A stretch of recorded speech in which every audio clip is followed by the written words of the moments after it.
Yeah, new pick, new pick. Good morning.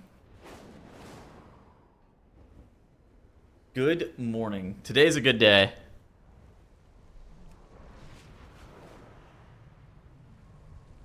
Today's gonna be a good day. My YouTube video's doing well. The vibes are good.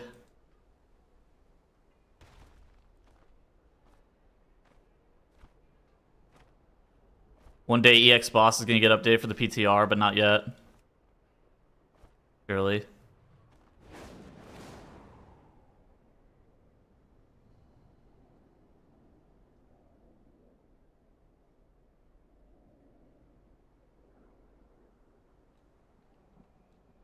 Let's see. What is this? PvPing? What did I click on? I thought I clicked on something. It's an extra big day today, yeah, for sure.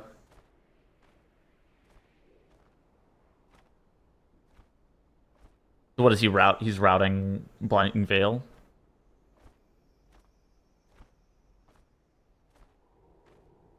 going on here?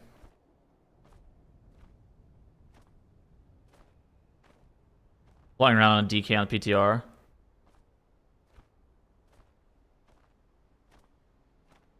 C Mage doing?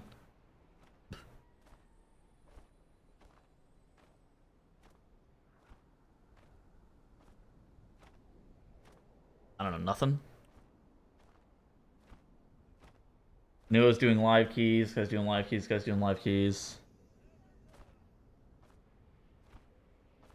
It's Yulo doing probably also live keys. They're also in the Magi. Oh, him and Inu are in the Magisters together.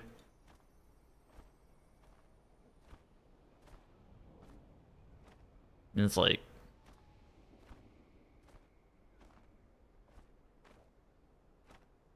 interesting. He's got Ellie Shaman. Presevoker? What the heck?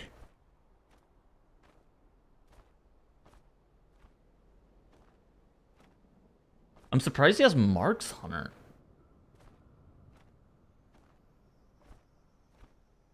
Oh my gosh, 45 consecutive streams? Holy fuck.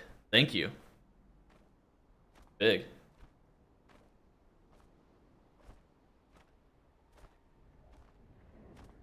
Maybe this is mage bias. What's up with Ellie Shaman? I mean, Ellie Shaman's good, but... I'm under the impression that Marks is better.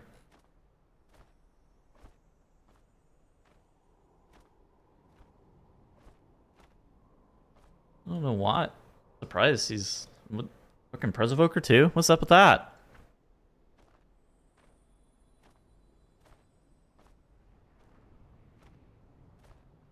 Elemental. Hair is looking Fucking good, hate big dog. Tells being Yo, dickhead. thank you for the sub. Fuck you, Tells. Damage. Look at damage. You perusing some logs? Yeah, I'm looking at PTR logs right now. What the hell? New profile pic? Yeah, new profile pic. That other one was, what year was that? 2018? So it was 8 years old. Been a while. It's time. Okay. Ranking. Mage. Arcane. Damage. Red War is pretty smart. Yeah. I thought I was cooking with that.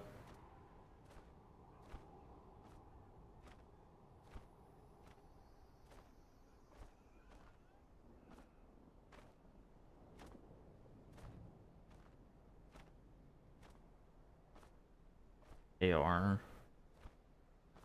A lot better in King's Rest. Interesting.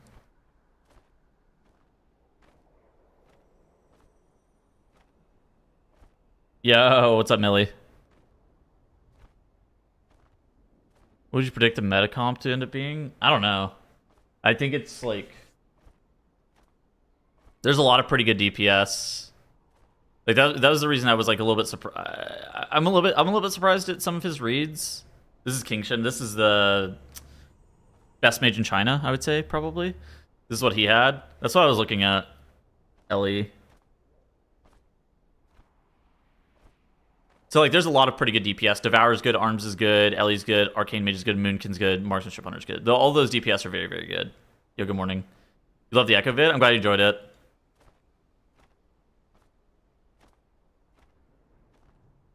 That was fun to make. I think that was probably...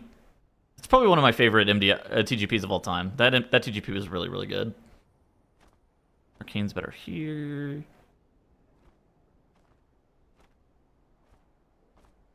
I feel like... Pretty bad. Looking at logs, they look very similar. I feel like Marks is just the best DPS on the patch, though, no? No later than the 23rd.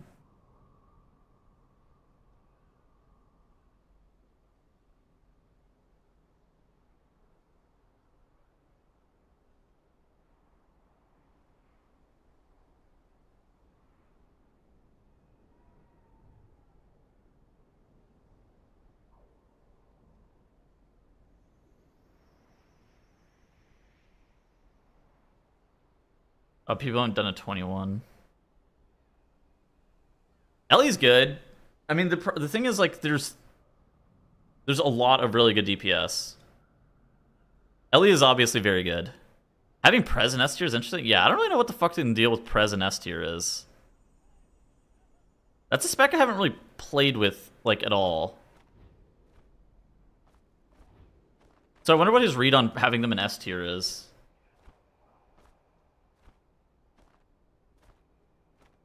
Yeah, they're on the national team.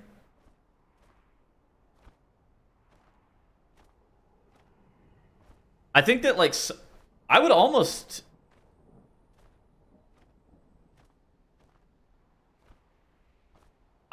flip Moonkin and Marksmanship Hunter with, like, Elemental Shaman and Devourer. That's, like, that would be, like, my gut reaction to the DPS there.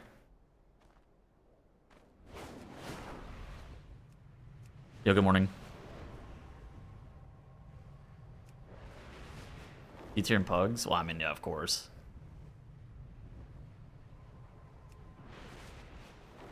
I mean, Devour is good, right? Like, I don't think it's like a, oh, wow, the spec sucks kind of thing. It's more just like...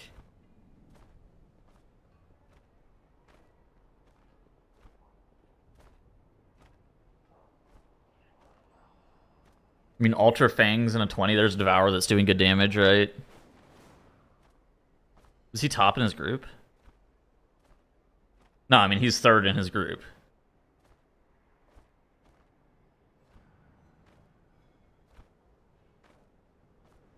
I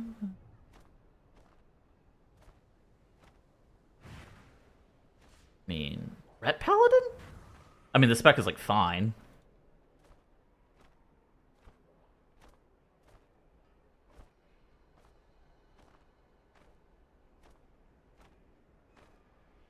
Damn, that guy fucking cranked in that key.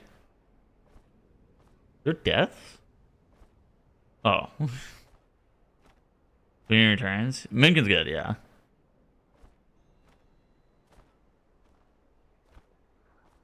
Havoc does an obscene prio. I mean, people aren't playing Havoc though. The entire comp is melee. I can't imagine the entire comp is melee, but maybe. These logs have death touch. I haven't scanned them yet, but maybe.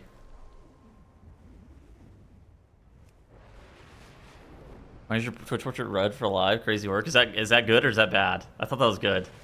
I liked that. Kettle's maxing. Oh my gosh. Welcome. Well, I mean, yeah, of course. Havoc is a better damage profile than Devourer. Havoc may have the best damage profile in the game. AR is... Well, okay, then, yeah, I mean... If AR is unplayable, then Havoc's damage profile is, like, not that insane.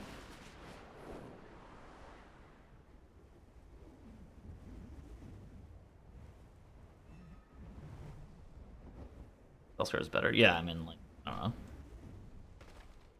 Yeah, it stood out. Alright, that's good, that's good. How much tuning do you think is left? I think probably one more week of tuning. And then the patch comes out, then we see some data, then they tune again.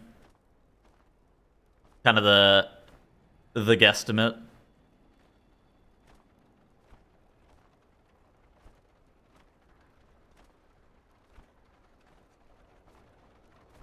Blood Decay.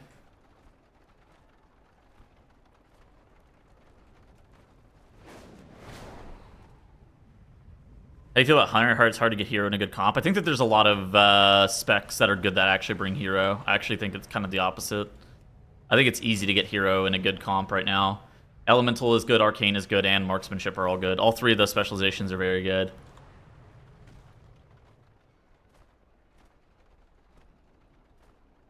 Lust. But yeah, no, I think there's 3 Lust specs that are really, really fucking good right now. I don't think it's like that. Eldrachi's better than Felskar and PTR by Sims. Oh. I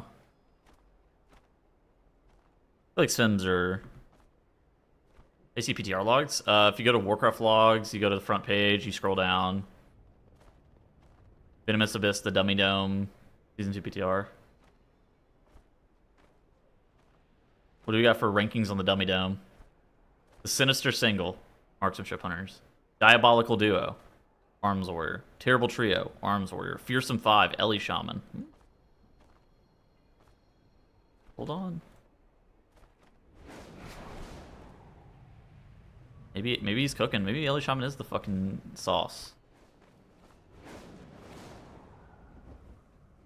Yeah, I feel like Sims are not something I overly put too much stock into.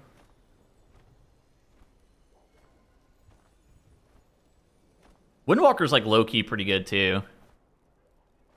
There's like a lot of good specs. Or loser season? Oh. Maybe. Maybe.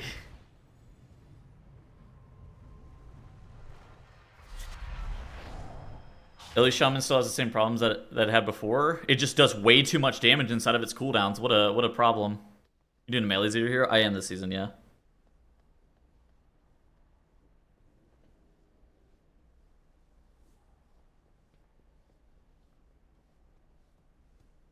An alert. Undo you. What is it? Somebody message me?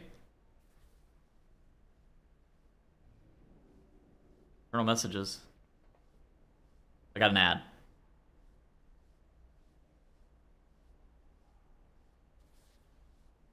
What's your least comfortable spec? I don't know. Fucking shit that I haven't played before. Most of the shit that I haven't played before.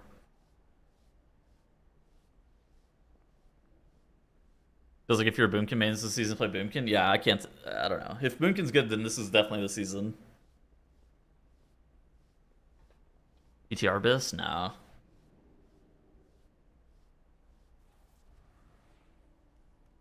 Rogals. Oh my god. YT Tettles. The Rogue. Yeah.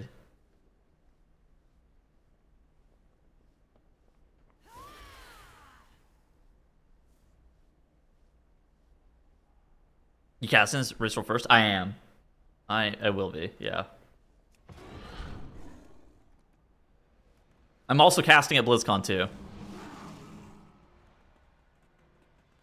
See the big dummy with the most velocity? I saw Zyronic was streaming them hitting the fucking dummies.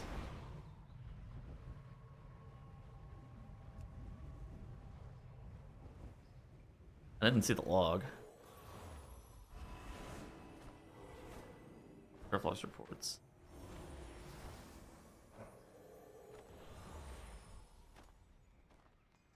Sinister Single. Okay. One guy. This is one guy. Yeah, bro.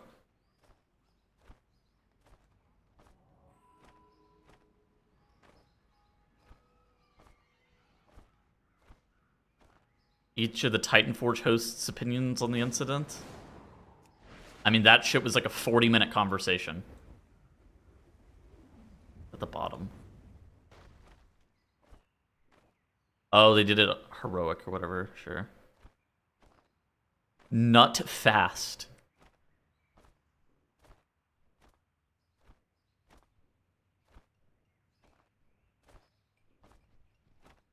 Oh.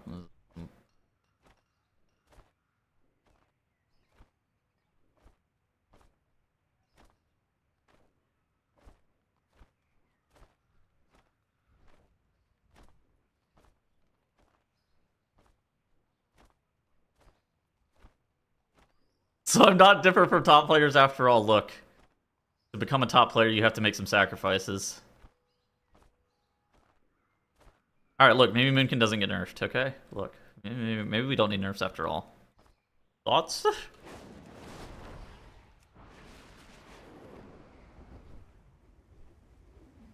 The versatility potion.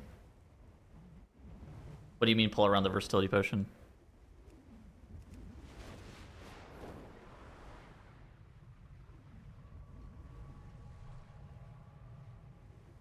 I'm glad you enjoyed the video though. Yeah, the video was fun.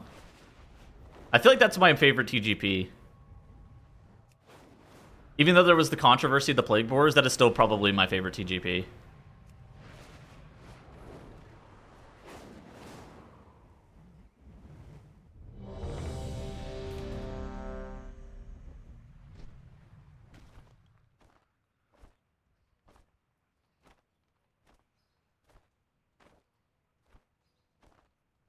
Ten out of 10 thumbnail.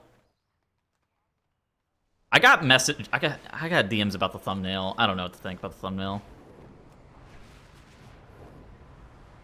They also, yeah.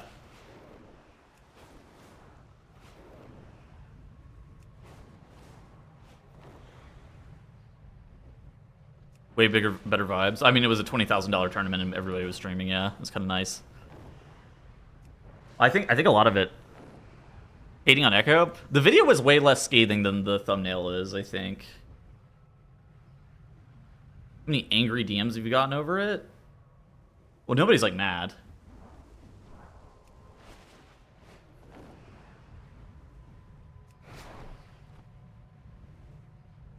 Is it even clickbait?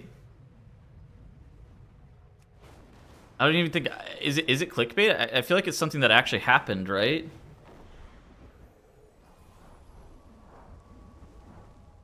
I don't know.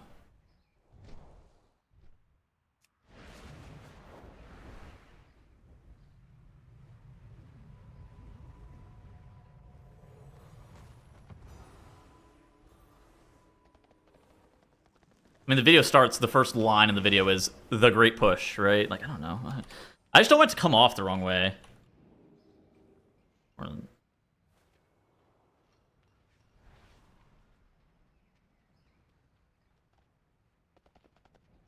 I feel like the video makes me come off a big liquid shill and an Echo hater.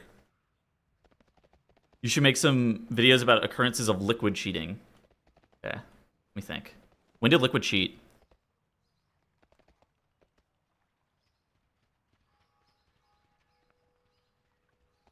I'm down. Look, I'm down. The focus frame mages. Okay, that did happen. That's a good one. Hell yeah. That also happened. There was also that time that they got fucking their entire guild banned over RMTing in Alright, hear me out. I make a Tuma Sargeras video and talk about how they got banned not once but twice. They got banned once for RMTing, and then they got banned a second time because they tried to ban evade.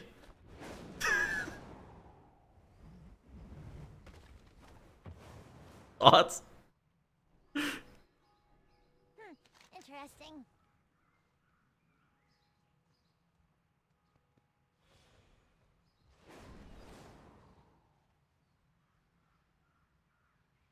If you ever need anything. Try to ban evade. Yeah. So what happened was they so I think it was like 22 from memory, like 22 out of 24 of their players got banned for the RMT or something like that. 22 out of 26. It was like pretty much everybody, but it wasn't exactly everybody.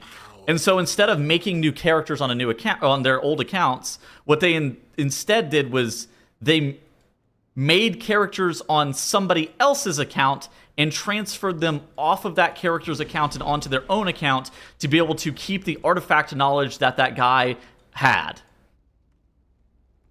And so they spent a week, you know, gearing up their characters and getting new artifact knowledge, and then they got their fucking shit banned again over animating.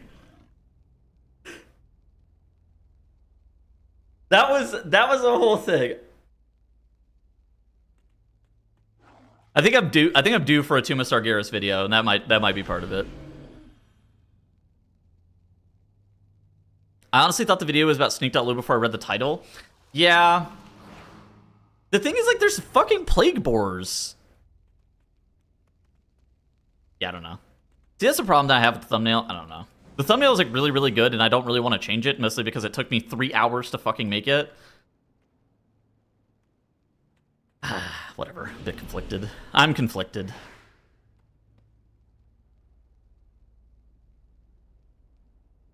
There's also this weird tension where that Echo TGP team, most of those people aren't on Echo anymore.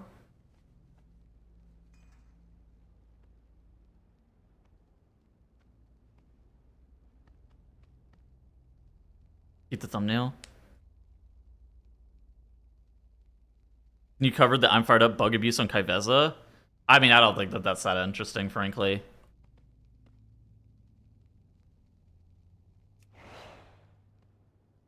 We covered it during our Race World. Dratnus and I covered it during our Race World first recap videos. What would be 30 seconds? Yeah, the problem is that it doesn't. There's no like payoff. Hello, Brandon. What's the There's no good payoff with that. Dingy rage stream. I mean, that guy won the fucking TGP and didn't receive consequences. What's the rage over? 4. I don't think that guy's gonna rage. 2. Yeah, that's 1. a YouTube short. Yeah, I mean the fired up thing, like, that was really stupid. 5, 4, 3. Kind of looks like you just try to shit on Echo if you don't watch the video. Yeah, the video is a lot more measured than maybe the thumbnail would lead you to believe. If you literally don't watch the fucking video at all.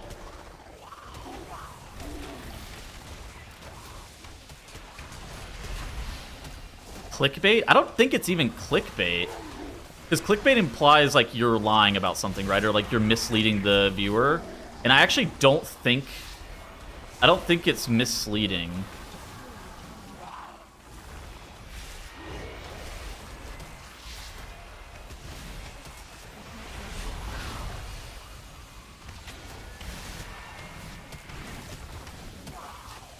Yeah, like these were all things that happened. I put the fucking plague boar in the thumbnail. Like the plague boar and fragments and misdirection.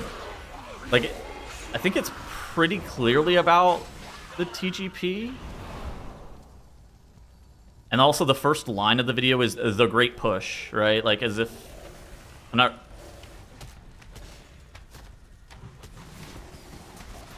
Oh my god! I don't put my mouse. The Gura is a 16-minute video. I mean, again, Dratnus and I made our race. There was a Race World first recap video that Dratnus and I did during Narabar that had Fired Up's face in it. But that's more reactionary content, not like a storytelling video, if that makes sense. Reactionary content videos in real time always are very different than like a storytelling video. Because like the thing with the Echo TGP thing is like the reason that I was able to drag it out and be like a full video was first and foremost I got an interview from Ellesmere on it, and secondly I told the entire story of that TGP, not just 16-minute video and a 3% damage increase. Yeah, the thing with the fired up one is kind of interesting is like where do you draw the line for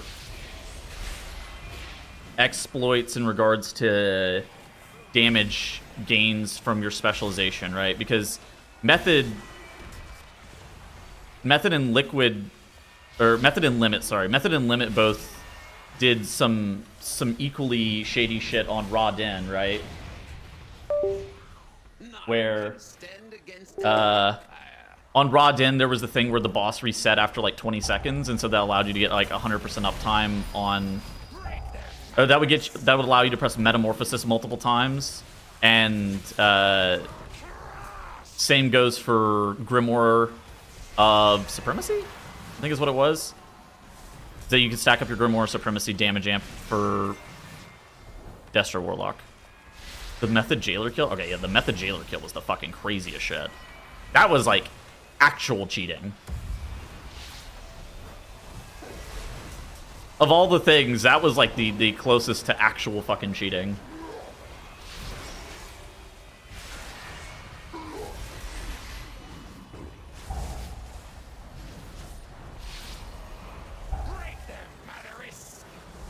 You need a JPC cameo for the most revenue? That guy's the GOAT. If I got that guy out of retirement to fucking show up in my YouTube video, that'd have been goated. The sneaked out Lua one? I don't know. I think the Jailer one was worse. The sneaked out Lua one is kind of weird because there's this... So, I agree that the sneaked out Lua one was cheating, frankly. But I think the Jailer one was much worse. What was the Jailer one? You could use Mirrors of Torment cast on the Jailer at a specific time to make Jailer not do his heal. And so you would stop him from healing 40% of his health. So normally you would have a 50% MS, right? So he would only heal 20% of his health. But with Mirrors of Torment, you would actually stop the entire heal cast from going off, and he would instantly cancel it. That shit was unfucking believable. Like, that to me was actual cheating.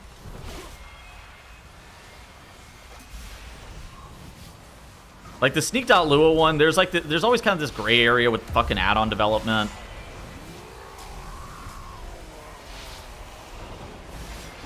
Where Blizzard kind of lets players do the Wild West in terms of add-on development, but in terms of, like, you made a boss not do mechanics. Like, I can't think of a time that that's ever been allowed.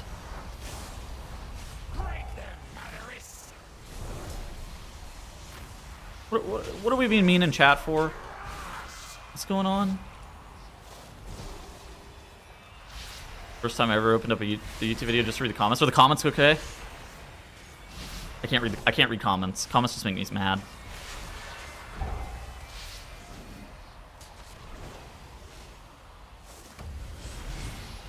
Comments are good, actually? Okay, good.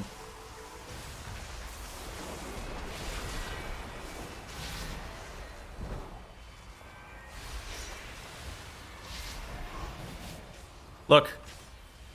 JPC's posting in a Discord that I'm in. We're talking about TFT. That guy's alive.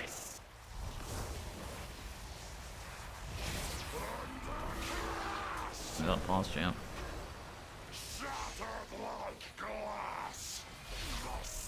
Why is Boomkin 2 target feel lower than single target? Wait, are you talking about this boss? This boss is single target. Does the new set look good? I have not played it at all. I can't get addicted to TFT right now because the new season of WoW is coming out, so it would just be a mistake. Roger commented too? Oh my god, what did Roger say? I love Roger Brown.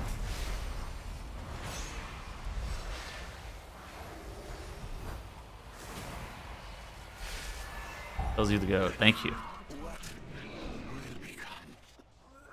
What are we?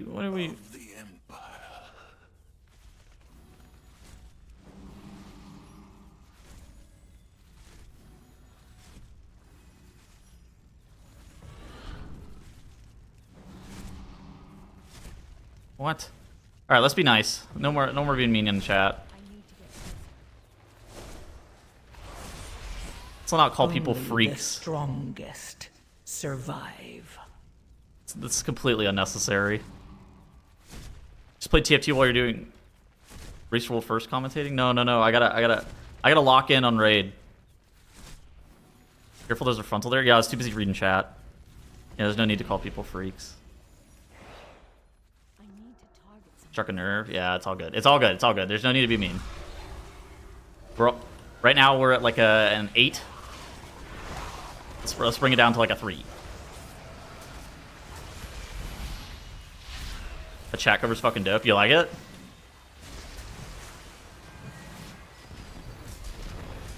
The panda costume again? Dude, I still have it.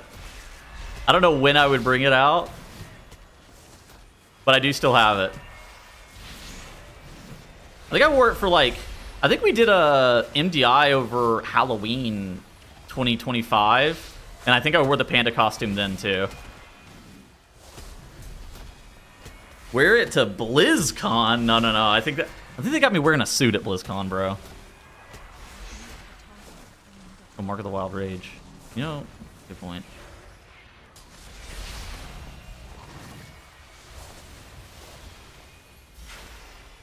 Output of the bench? Oh yeah, we were like clockwork on the fucking bench. That's a once a week thing. Next week, I'll give you guys a little bit of a leak. All right, a little bit of a leak. This week's episode of the bench is a trivia episode.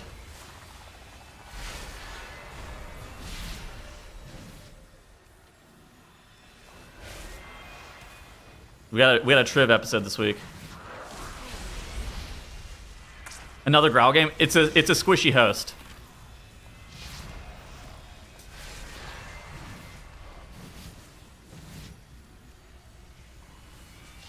Yeah, it's a squishy hosted one. Yeah, like a season 1, like a season 1 trivia. Do the trivias typically do better or worse?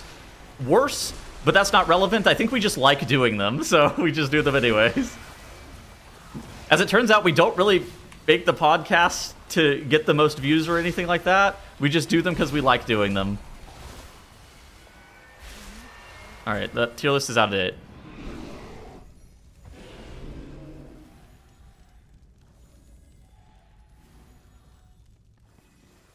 I don't know what that means.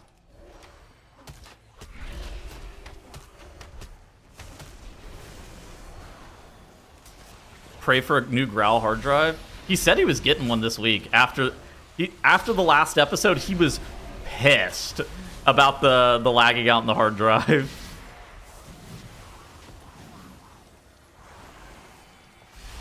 How do they do worse? I don't know. Their viewership is just worse.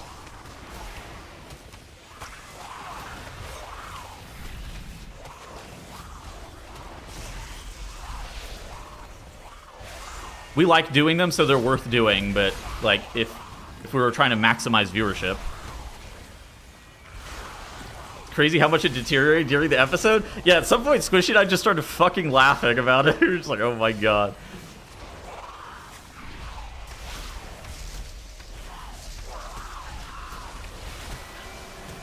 I'm shot by the archer.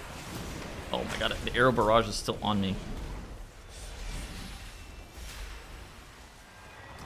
They're awesome. I don't know.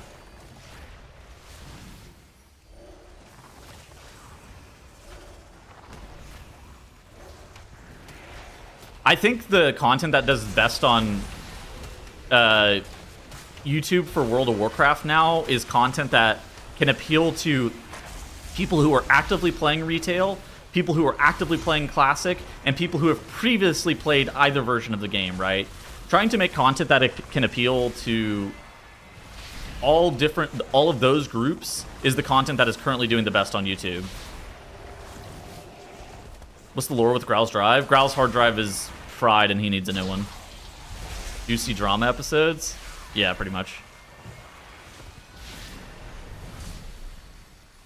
AI tier lists? I could be down. Look, that could be the new content.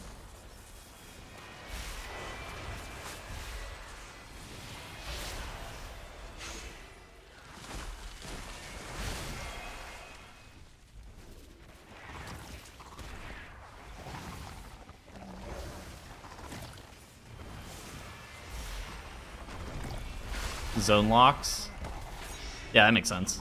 I mean, those things are like those are entertainment first type of YouTube videos, right? Go hand deliver Growl a new hard drive. Dude, that guy can go to Best Buy. That guy could have Amazoned one and got that shit next day.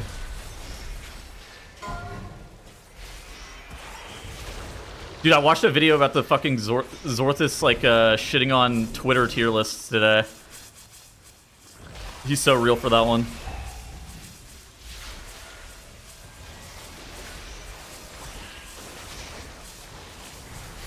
I died. I wish you had lasted a little longer. Madge. I thought I could finish that cast. Dude, I thought I could finish the cast. And I couldn't.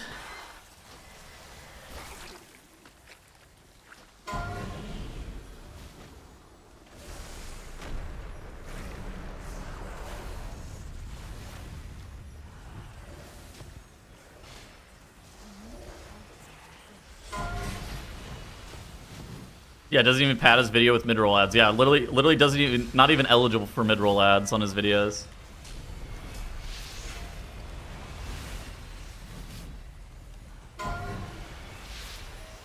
Yeah, shout out to Ellesmere.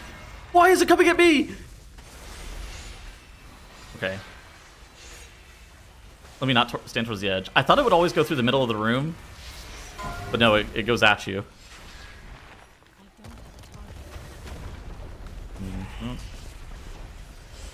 You can hide replies on Twitter so others can't see them. Why is that? Why is that crazy?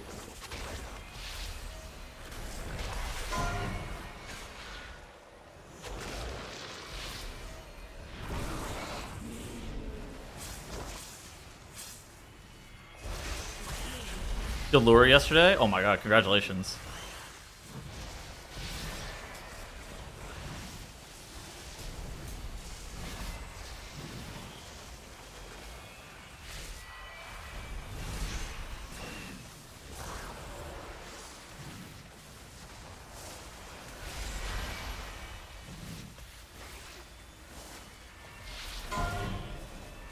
One day, oh my god, you guys killed it raiding 1 day a week? That's impressive.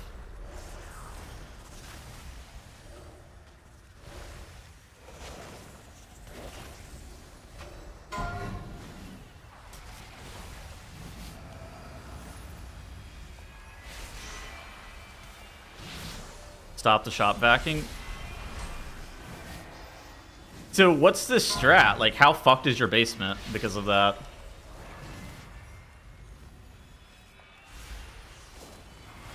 Hiding / blocking replies for yourself is the standard. Seems crazy to me. No. Hiding, not allowing other people to comment on your work is the standard, I think. Like normally you should be able to delete comments on your posts. The fact that they're only able to be hidden is, I think, unique to Twitter. The fact that you're even able to hide them is unique. Like, because in pretty much any other social media platform, you'd be able to delete them outright.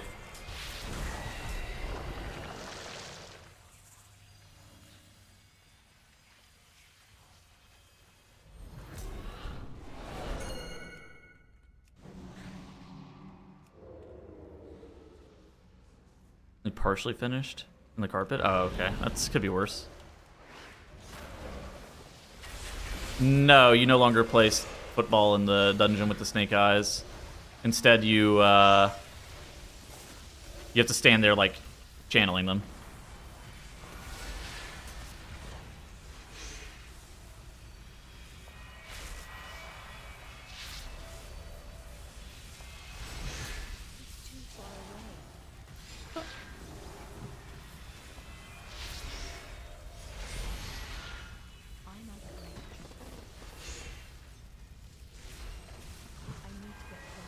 I always love going long. I think that they changed it because it was bugging out the fucking head, and so they had to like do something different.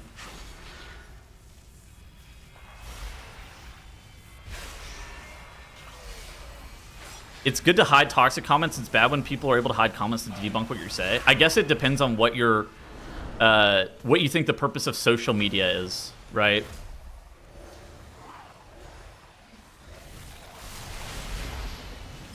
If you think that social media should be like something similar to the news, then okay, I'll tend to agree with that. If you think that social media should be like a I got Only fucking the one shot. strongest survive. Okay, I got like 3 shot, but like it happened all within like a 0.5 seconds, so I'll claim that as 1 shot. If you think that social media should be like the news, then yeah, I mean, access of information and being able to call out incorrect stuff is important. If you think that social media should be like a socializing platform, then where people humans post what they, what's going on in their fucking life, then you should be able to delete comments. It depends on what you think the purpose of social media is for. Because, like, I think the origination point of social media was just, like, people to, you to be able to connect with your high school friends or whatever. Obviously, social media has turned into something different than that. But I think that, like, I think you should be able to moderate what's being said in the fucking comments of your posts.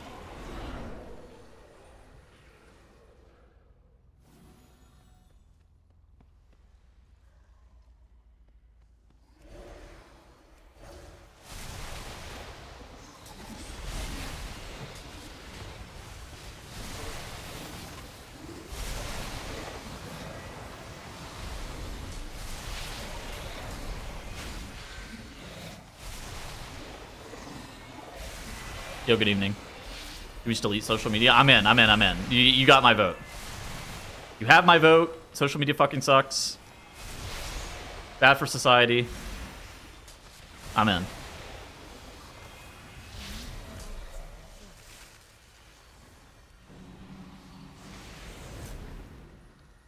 Chat, is AJCDM being abandoned on the 11th when the new patch hits? If yes, is there a good one to use? Yes, it's being abandoned on the 11th when the new patch hits. I currently swapped over to Ellesmere UI for my cooldown manager.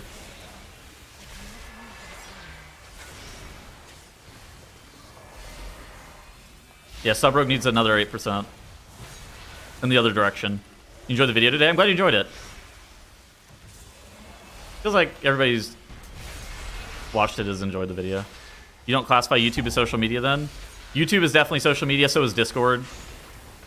But I think that there is a I think that anybody who uses those platforms understands that, I mean, Twitch is social media, but I think anybody who uses any of those platforms understand that there's a distinct difference between shit like Twitter and Facebook and Instagram and then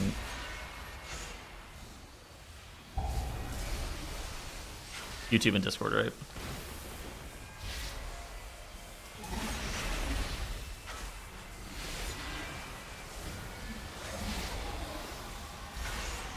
Yes, all of that stuff is social media. I agree.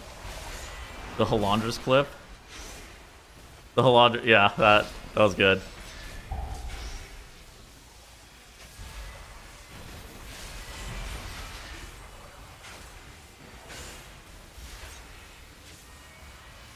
How difficult are Season 2 dungeons compared to Season 1? I think they're about the same.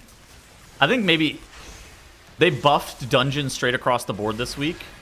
I think they added a little bit of monster health and damage to all dungeons. What was it, 5% or something? I don't remember. I don't remember the exact number.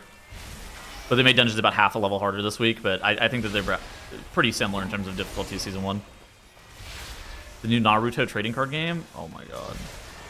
Call me whenever trap cards are relevant in Yu-Gi-Oh! Again, and I'm in. That's the trading card game I'm waiting for.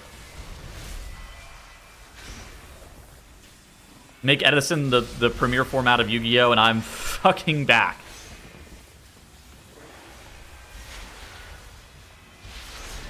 We're deleting Twitter, Insta, Facebook. Where are we drawing a line with the Great Deletion? I think the issue with... Yeah, I don't know. I think that there just needs to be, like... The problem with social media, and I think that most people would agree with this, is, like... A lot of social media outlets are designed to, like, radicalize users by showing them, like, rage bait. Like, really extreme content. To the point where it gets them to use the platforms more frequently. But... The eyes of Sephiroth have been removed. Like, and I think that that's pretty harmful for the psyche. What makes money? I mean... Yeah, that's... Whereas I think the difference between, like, YouTube and Discord is that they don't really operate in the same way. Even though I would agree that they are certainly social media platforms. Delete LinkedIn. Yeah, I'm fucking out on LinkedIn too. That shit sucks. My mind is so moldable. Well, I mean... Sure. Like, obviously, there's... Like, the... I can't be radicalized by social media. I'm an independent thinker. But the truth of it is, like, even if you even if you feel one way about certain things, if you get shown incessant content that about the other side that just makes you mad, it is been proven to radicalize people and push people further in another direction.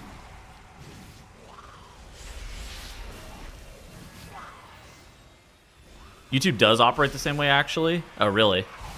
I'm immune to propaganda. I am personally not immune to propaganda.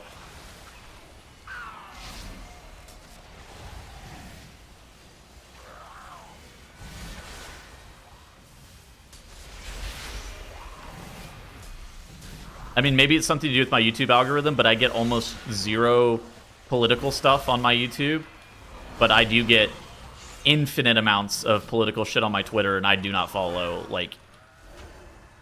I do not interact with, like, almost any politics on Twitter. I would argue that I almost interact with more politics on YouTube than I do on Twitter. And that shit is just, like, all over my feed. YouTube is subtle about it? Yeah, I mean, maybe. I could buy that.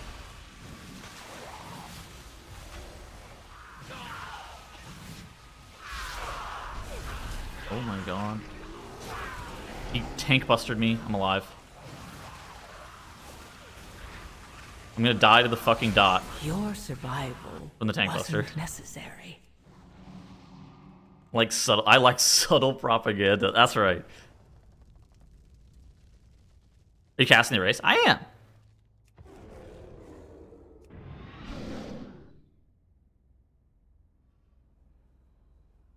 I've definitely been pushed further in a political direction because of what I see as absurdism by the other side. Yeah, I know. I mean, I think that's kind of what I was talking about, right? It's not about, like, even... It's not even about feeling like you're not susceptible to propaganda. It's more just like, if you see something that you define as absurdism, right? From a position that you don't agree with, it is more likely to make you more strong in your convictions. Is Liquid released Caster roster yet? No. I will say that I'm casting, and I heard Kalamazzi on his stream yesterday say that he is casting. Which is...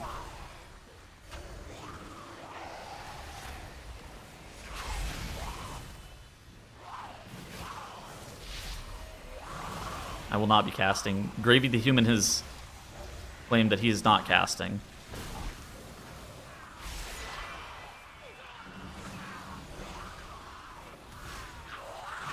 Oh my god. Social media is so much mental damage. Yeah, I mean, social media is just really, really bad for you. I think more than anything, social media is just like corrupts your mind.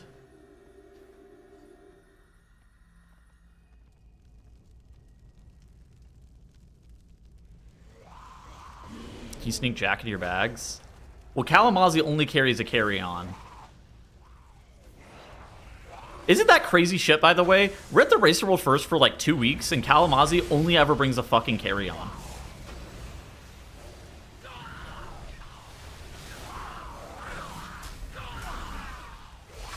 Kalamazzi is low-key a fantastic commentator. A high-key Kalamazzi is a fantastic commentator. I think Kalamazzi's fucking great. That guy's the best. I love Kalamazzi. I feel like as time has gone on, so during the early days of the Racer World First, right, there were some, especially whenever I was casting for Method back in 2019, there were some questionable commentators. Like, people who were from Fortnite who don't know fuck all about World of Warcraft, and I'm like, what the fuck is going on? There were some questionable ass commentators. Name names. What is this guy's name? Dan Falcone? I think he was like a Hearthstone guy. He didn't know fuck all about World of Warcraft. I will disable them. Hotted casted the Racer World First 1 tier. That was a bit of a shambler. Well, they reworked this boss. Dash main commentator? Dash was great. I feel like, but my point was, like, I don't feel like we have a bunch of people who are no longer, like, non-World of Warcraft players trying to commentate about World of Warcraft.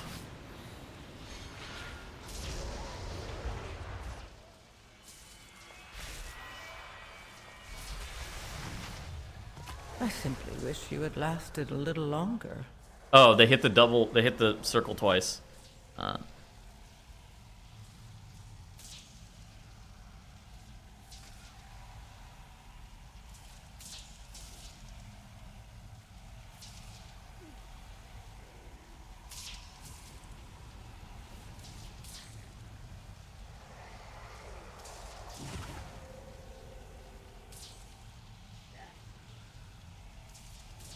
Kalamazoo order a bunch of shit to the venue every single race? Yes. He has an Amazon order favorited.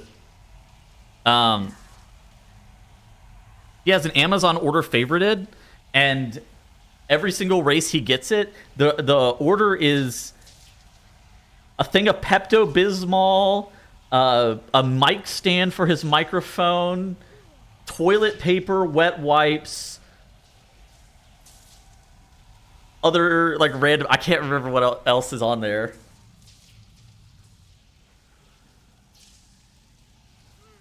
Fucking love that guy.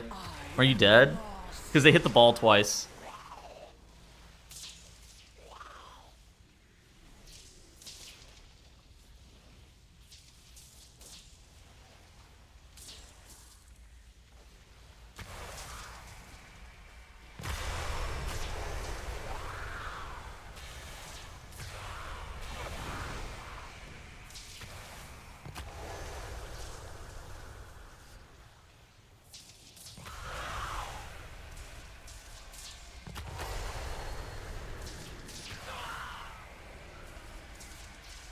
Do they not provide toilet paper? Of course they fucking do. I don't know, dude.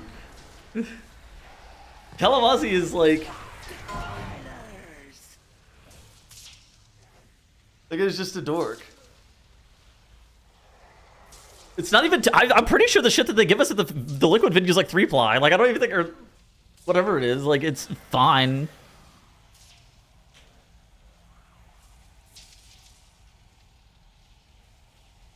Oh, got burst.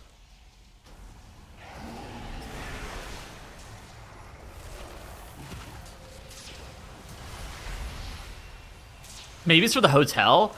Oh, that's a good call. Maybe it is for the hotel. I never even considered that.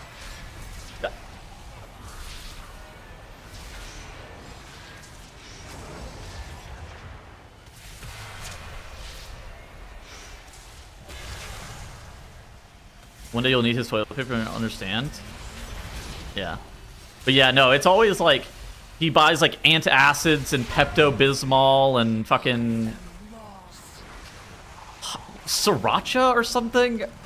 Like he buys like random shit.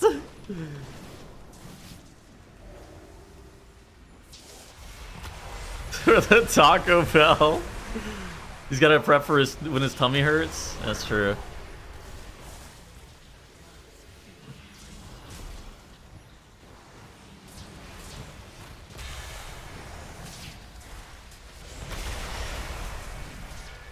Really, we win. Victory. Yeah, that guy's operating on a different level. Might have bought socks on the last one, dude. Like he buys like random shit. The Pepto is to deal with the Sriracha. Oh, I love Kalamazoo. That guy's a fucking dork. You guy's my favorite.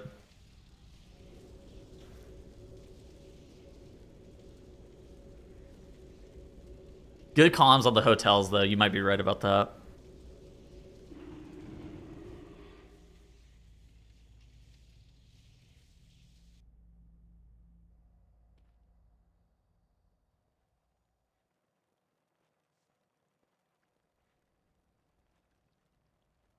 The bell giveth and the bell taketh away. Look, that's why Kalamazoo has to hit the Pepto chug on stream during those videos sometimes. If Blizzard just shut down the WoW servers, what game would you swap to? I have no fucking idea. I'd probably swap to becoming employed somewhere. I'd have to swap employment. Yo, good morning.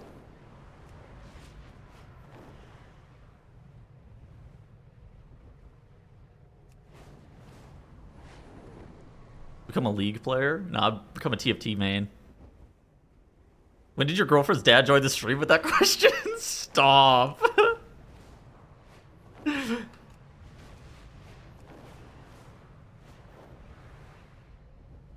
Look.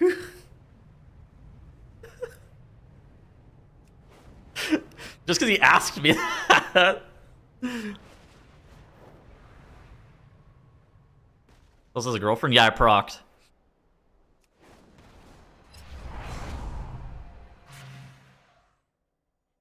Thought he was gay. No.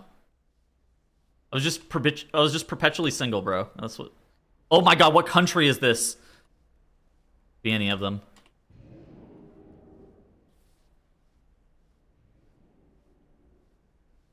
You may remember me speaking about being a full flex raider next patch in my AOTC guild.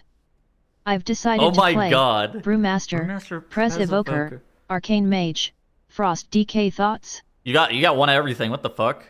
Okay. So Chicago, St. Louis, Kansas City.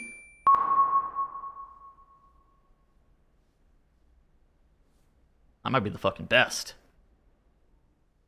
Ellis Island.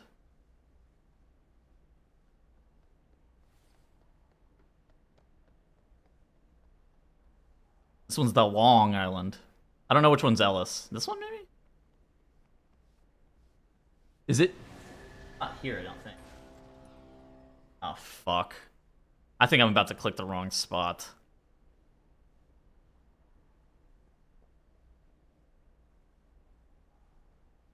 I'm gonna click... If it's over here, I'm gonna be pissed. I'm gonna click over here. Okay. Okay.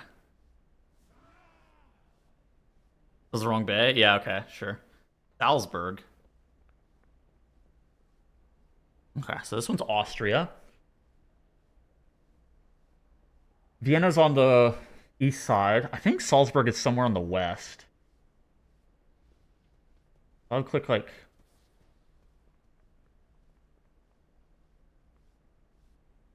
Germany, Austria, maybe like here?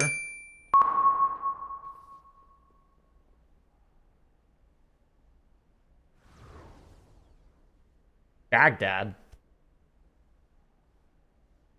Baghdad is up in the mountains. Here,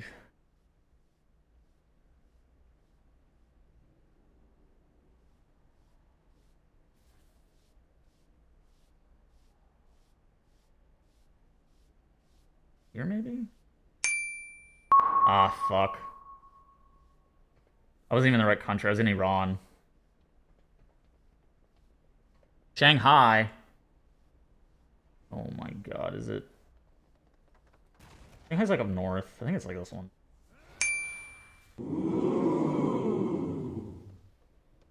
We're back. Not a bad day. I'd call that a good day. Because I didn't realize the format. Very good content. I'm glad you enjoyed them. Yeah, that's where Archduke Franz Ferdinand is from.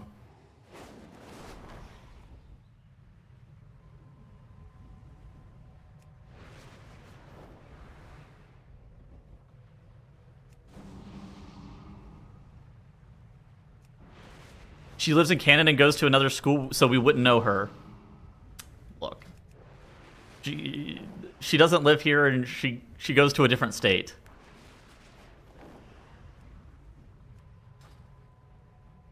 His girlfriend is a doctor. She raids in a different guild? Well, no, she doesn't raid. She stopped. Got too busy.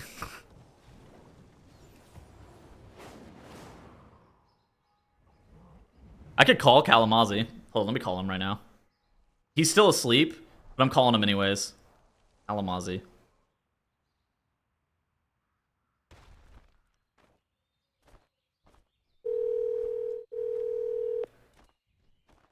The poor guy's getting woken up. He deserves it.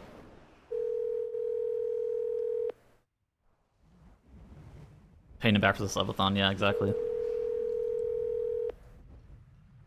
Your call has been forwarded. God damn it. I'm calling him again. Hit him with the twofer. That way, if his phone's in sleep mode, it pierces sleep mode. No shot he wakes up. Harry's back. Call has been. GG.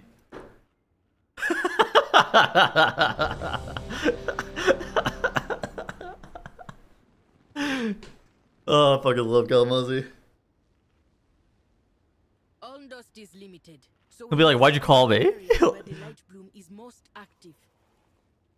Did you even leave him a voicemail? Well, I could have, but the problem with leaving him a voicemail is if it goes, you've reached the voicemail box of blank, blank, blank, like the number, and it starts saying the numbers. I don't want to actually leak his phone number on stream.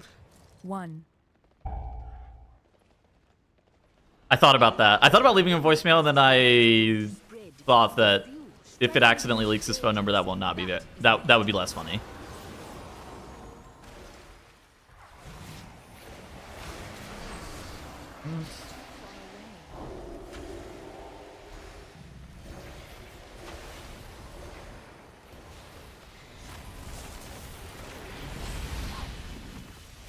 Shared a steak with that guy once.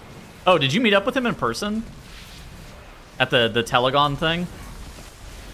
Yeah, doxing people is not a great bit. Yeah, look. Wasn't necessary. La Casa de Telegon. Oh my god. Subs get access to Kalamazoo's phone number. Yeah. All good.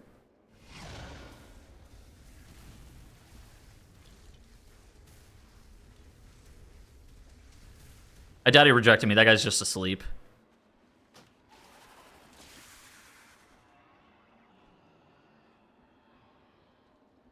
This first pull is hellish. I mean, it just does a lot of damage. That Bigman goes like Super Saiyan on you.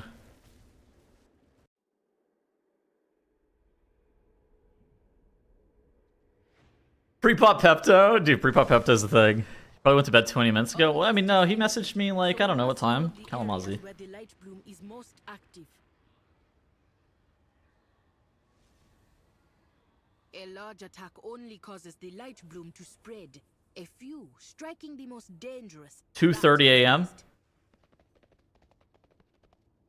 He doesn't have Except on D&D. Yeah, but if you call somebody twice, it pierces their do not disturb. Why is it a big day? What happens today? Nothing. It's just a big day. A big day, a big month, and even a bigger week. 3, 2, 1. Booty call hour. Not booty call hour.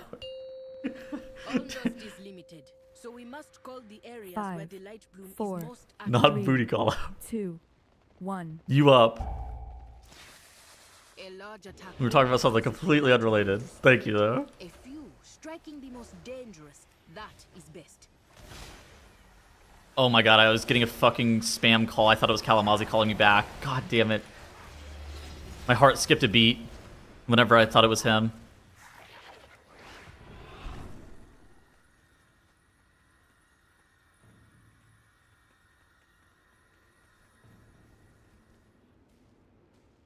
Booty call hour. Bro, I've been getting unbelievable fucking spam calls lately. Like, 10 to 15 a day about my unsecure loan application and my tax situation or something. Like, the most spam calls I've been getting an unbelievable amount. Limited, so we must call the areas where the light bloom is most active. Yeah, this shit is out of hand. A large attack only causes the light bloom to spread. Yeah, about a loan. Striking the most dangerous. That is best. Get an Incogni sponsor. It legit helps. Oh, that may be the strat. Yo, I need your help. So that way I can no longer get spam call. But also so I can pay my bills this month. You tells. Yo, Spavian, thank you for the sub. Doug, 4, we're up to 3 subs today. 3 out of 20 on your treat counter. Look at him. Passed out on the floor, waiting for the treat. the 5, areas where the light 4, bloom is most 3, active. 2, 1. That's a good boy. A large attack only causes the light bloom to spread. A few Full on striking Mandarin. the What most the dangerous. heck? That is best. I'm getting infinite about my unsecure loan or something.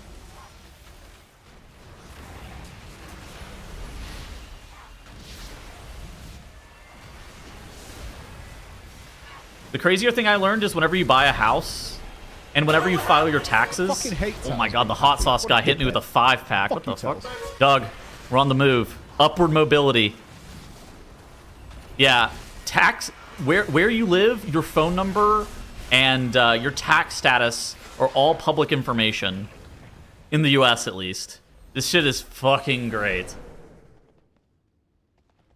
So I don't file taxes? Yeah. There was one time in 2024 where I got doxxed, and some guy kept posting my fucking address in my Twitch chat over and over again. And kept posting my mom's address in my Twitch chat over and over again. I was not happy about it.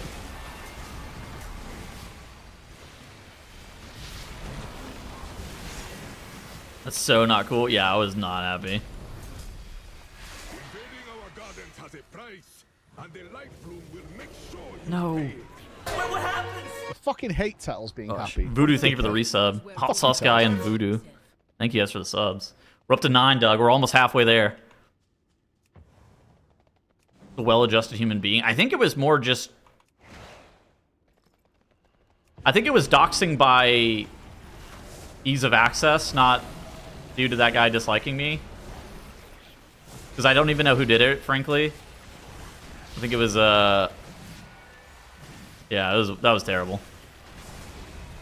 Please keep subbing. Doug is starving. Oh my god, Doug is starving. Somebody help that guy. That guy's dreaming of a snack. Just a bit hobby doxing. I mean, I think it was just like, yeah. My name is like not hidden, and so I think it was one of those things that you like. Again, it's public information, so all you just do is you just like once you got your name, they just have it, right?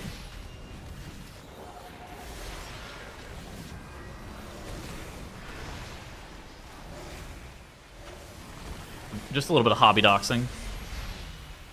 You shouldn't have pissed off the Red Empire. Oh my god. Dude, honestly, I sympathize with that fucking guy. That shit is so annoying.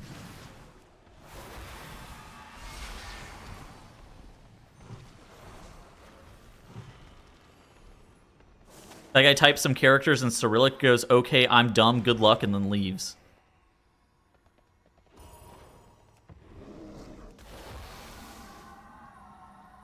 Oh yeah, probably also doesn't help that my name is unique. And so it's just findable.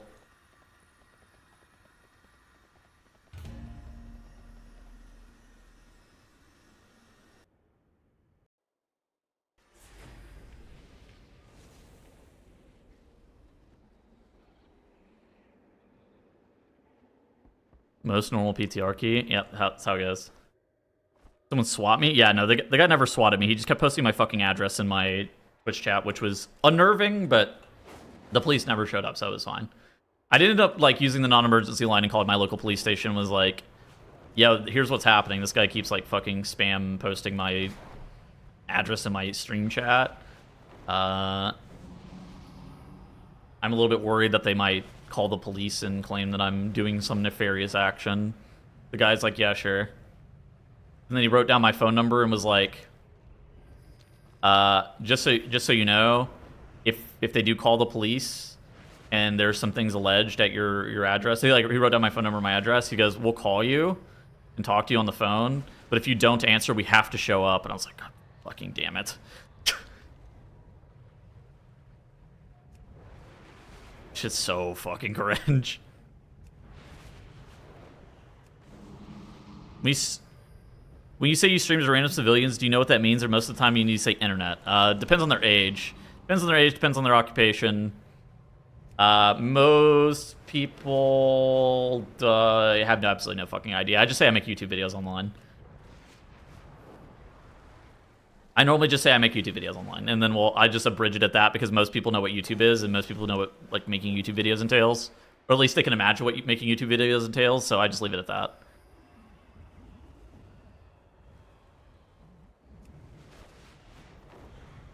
So a plague boar wrong in your video? Is that rage bait? I don't know. I didn't edit the video. I didn't notice that though.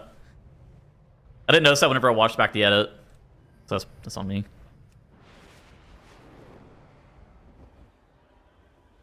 Is that a get out of jail call? I have no idea.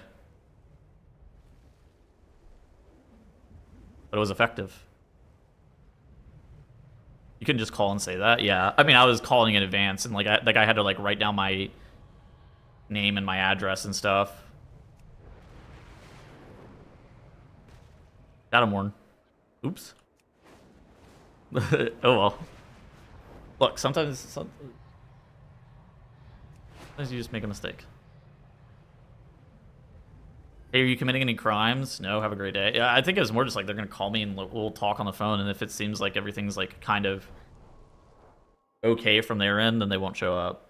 Because the last thing I really want is like them fucking like busting down the door to my apartment or something, right?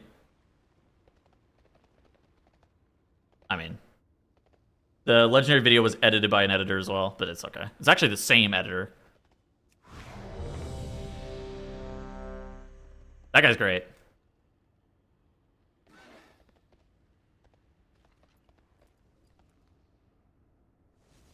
So 20 people can comment saying you spelled it wrong. Yeah, it's unintentional rage bait. Unnamed editor takes the blame. Well, I mean, there's no need to name him and shame him, but yeah. More concerned with the poor dog if the police showed up? I mean... Well, I think the thing with swatting is that they allege that, like, people are being held hostage in your house and shit, and, like, they'll bust down your door, and they also come in with, like, weapons drawn, right? Like, it's a very traumatic experience. I think that's what's the problem. What are you using for individual health bar? I'm using Ellesmere UI. Streaming World of Warcraft? I mean, no. Striking the most dangerous, that is best. How far are we going? We procced a new tank. The tank and the Demon Hunter are brand new.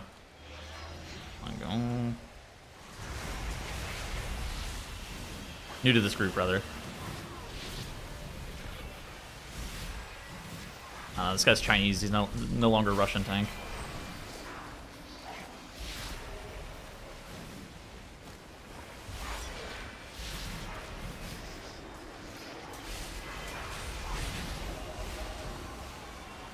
What's the big day? Wednesday. Wait, today's Thursday. Thursday!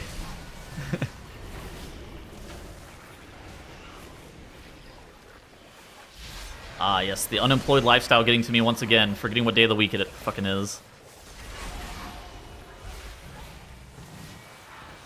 Worst case scenario for a string. I mean, it's just, you don't want police showing up at your fucking house anyways. I mean, forget the fucking stream. Like, I just don't want the... You don't really want the police showing up at your house, regardless. Yeah, I also had to call my mom and explain to her that some deranged person in my Twitch chat was, like, spamming her address in my chat. And she was actually more okay with it than I was, I think. She was like, okay. I was like, okay. She's like, what are they going to do? I go, I don't know. They could send the cops there or something and say that you're holed up with a hostage. She goes, yeah, but they'll show up and then realize that we don't have anything like that going on. I'm like, okay, Mom.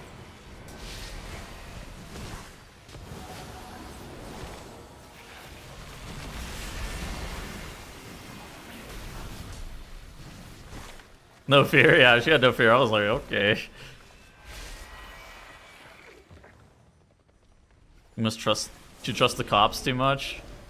Crazy? I don't think she really does. She'd rather have the bear.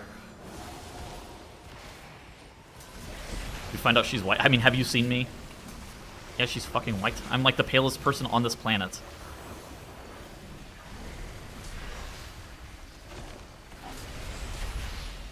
I think most people in the US don't really trust cops.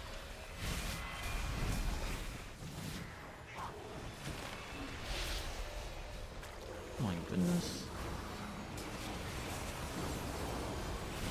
Yeah, the white thing was, I don't think that was a question. Look at me.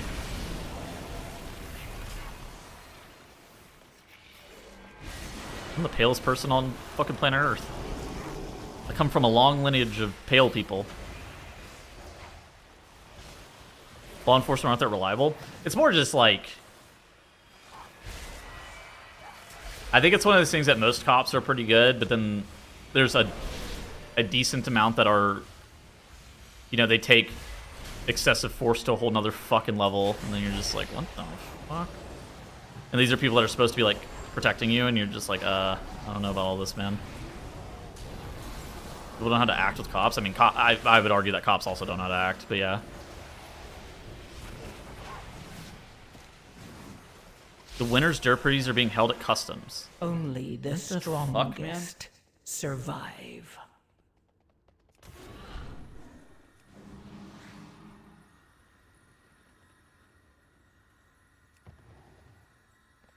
General cops are not educated on law and rights. I think that that's also a decent amount of the problem, too. But I think that it doesn't help that they're always on edge, right? This is too much heat. Yeah, this shit is fire. Gotta send that shit back.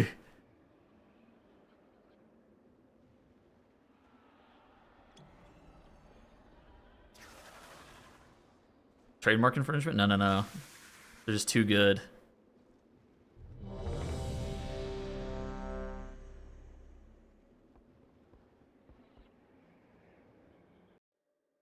A large attack only causes the light bloom to spread. 5, A few, 4, striking the most 3, dangerous. That 2, is best. 1. Yeah. Dust is limited, so we must call the areas 5, where the light Cops just 4, aren't that consistent, 3, and I think that that's 2, also part of the 1. issue. A large attack only causes the light bloom. Yeah, it's just RNG. Yeah, exactly. I think that's a good way of putting it. It really is just RNG as to like what do you get.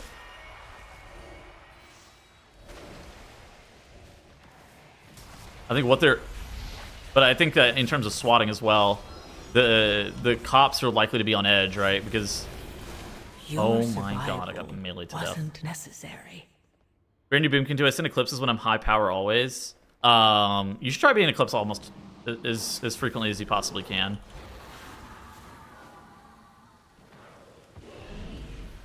Yeah, I mean, I think in terms of swatting as well, like, they're, like, really on edge because they, you know, they hear that you're, like, you have a hostage or you're holed up with, like, guns or something like that, right? So they come in and they're like, oh, good fucking god.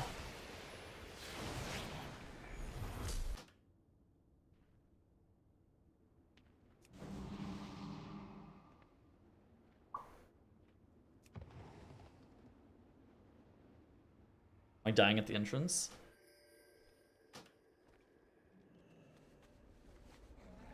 I got a threat on the pack that he like death's caressed. Is that a Starfall rolling? So like he death caresses it, right? And he death caresses one mob. And so then but then the Starfall hits the other 4. All dust is limited, so we must call the areas where the light bloom is most active. And if it doesn't get hit with the blood boil, then I get meleeed. A large attack only 5, causes the light 4, bloom to spread. 3, A few, 2, striking Look, the sometimes most you get meleeed to death. that is best.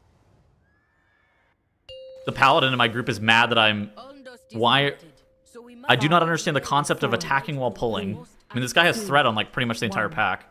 It was the pack that he literally death caressed late that I got threat on. A large attack only causes the light Because he has blood boil on these mobs, right? Like you can hit these mobs. striking the You're not most gonna rip threat off of them. That is best.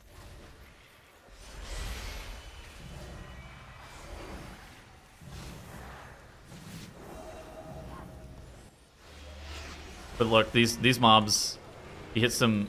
He either body aggroes them. I think he's actually body aggroing. I don't even think he's taking with death caress.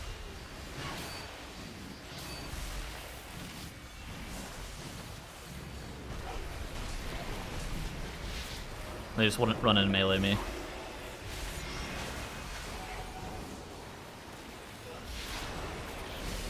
I mean, if they run through the tank, then it's actually chill. I mean, in theory, I could just like do no damage on the pole, but then I'm gonna do no damage after the pack is gathered. It's more just like how the pack is getting gathered than anything. Just AFK for 30 seconds, do not build. Lasted a little longer. I think it's solvable with different positioning, I think. Skills for tanks? I mean, I actually don't even think he's like doing... I don't think the tank is actually doing that bad. I think it's like an annoying fucking pull together, which is, I think, completely reasonable. Being like, why are you hitting the pack is like also just like, all right, we gotta...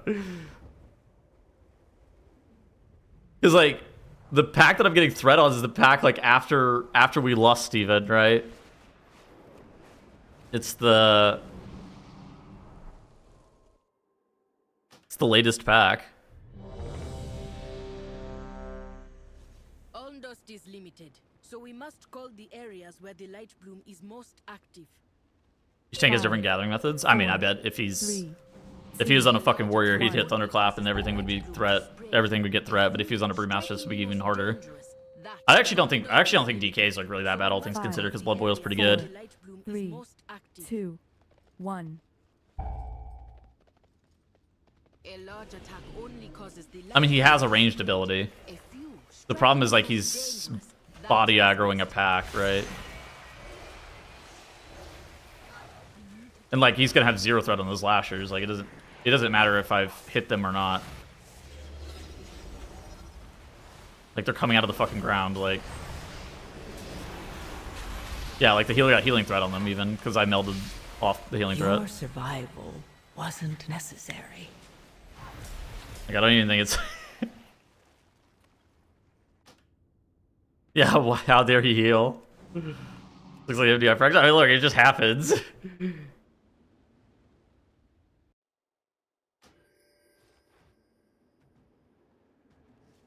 We give Doug a treat. If we get up to 10 subs on or 20 subs on Twitch for the day, then Doug gets a treat. When my MO aura gives me healing aggro, yeah, that's lovely. Is that really the pull? I think that some people actually do a bigger pull there. Flame the tank. I mean, I'm not gonna say fucking shit to the tank. Like I think that pull is hard and annoying.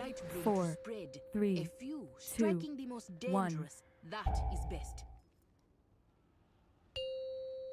Ondust is limited, so we must call the areas 5, where the light bloom 4, is most active. 3, I think 2, 1. Yeah, I don't know. We're on a paladin. We just throw the shield around. Have threat. A few striking the most dangerous. That is best. Just don't hit the pack at all is also an insane fucking con. Like there's sometimes where you hit the pack before the tank has threat, and you're just like griefing. But like on this pull, he's like blood boiling all the fucking mobs. The reason I have threats because he's like body aggroing the last pack of lashers at the very end. Like of course I'm fucking threats. My god, mighty. Got threat on these lashers again. What if you just didn't do damage? What if you turned off Starfall? Thoughts?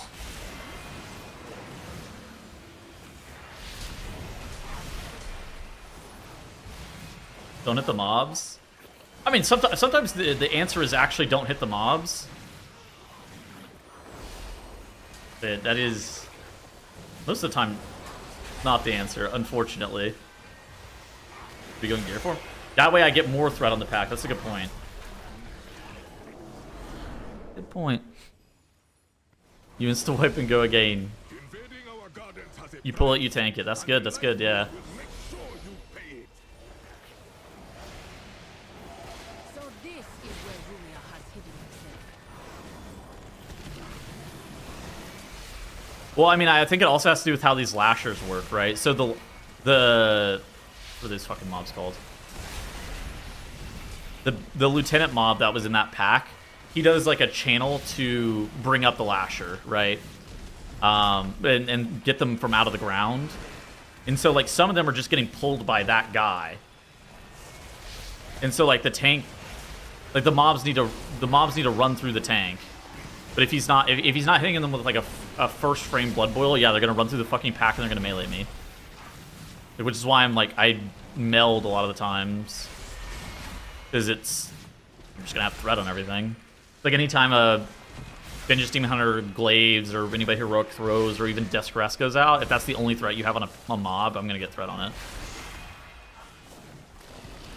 Meld is the strat for sure.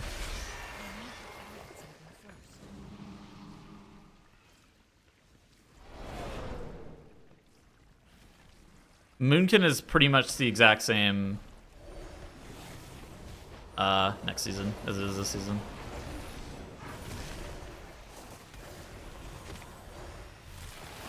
Oh my gosh. See, like there, he mass gripped the mobs and didn't even hit them with a Blood Boil, and I had threat on half the pack without even doing anything. I still have threat on these fucking lashers. Bop. Alright, we're back, we're back.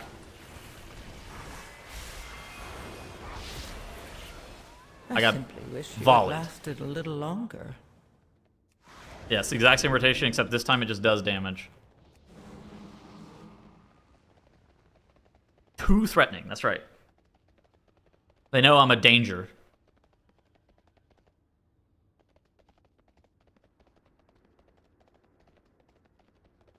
AA, I'm thinking of my team's getting left on 20 seconds into combat, I press Vivify and suddenly I'm the tank. Well, I think that comes down to like... I think that comes down to like how you pull those, what are they called?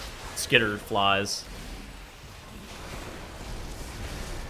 Dangerously handsome, that's right, that's right.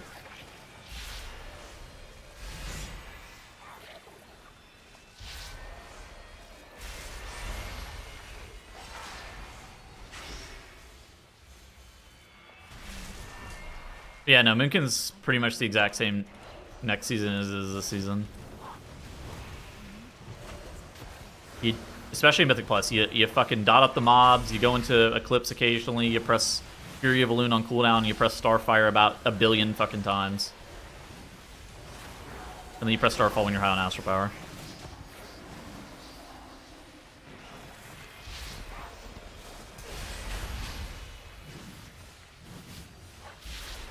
This is the guy, the Grove Keeper. This guy, he occasionally channels on these lashers that are nearby.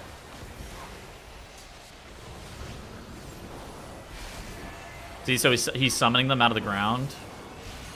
And then, like, the moment that they get pulled out of the ground, like, of course I'm gonna have fucking threat on all of them.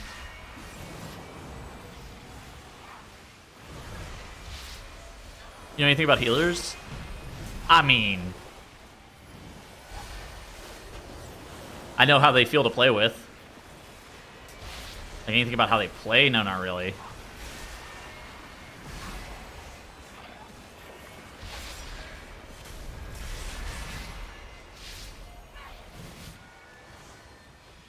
Raid still be keeper type builds? I don't know. Arctic, for all of raid testing, Moonkin was playing Elune's Chosen for raid testing because this talent Star Cascade was really, really good. It was doing about 7% of our damage. It got nerfed. It got cut in half. So it's a lot worse on single target. I don't know if we're now playing Elune's Chosen on raid. Arctic may have a better answer than me. EC's lower on single target now. Okay, so we're probably playing Keeper in raid again.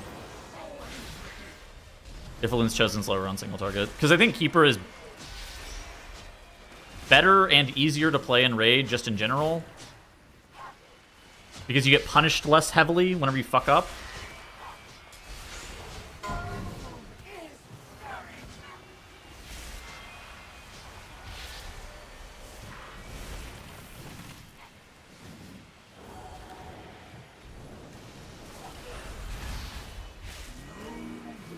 Far more swirlies next tier. I mean, yeah. I think that, like, missing Starfire casts as Elune's Chosen is, like, a huge damage loss. So...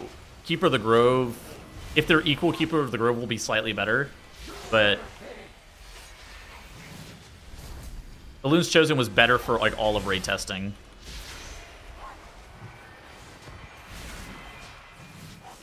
You're a 13 Resil healer, you know plenty. Oh, look, I got 16s done on a Holy Priest. They even heal 17. A couple of them even.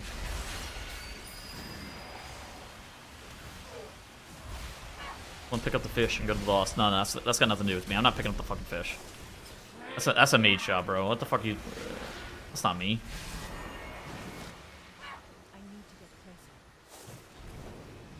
Somebody pick up the green orbs and run to the boss frontal? That's also not me. That's a hunter job. We used a BM hunter during raid testing for that shit.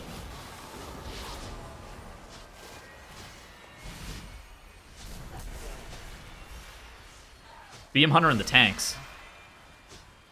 Oggle's the main next season? No. I'm Moonkin again. What's Boomy's job then? To do damage? I mean, to watch people do the job, do mechanics. No, this not to do damage. You're just there to. You're an observer.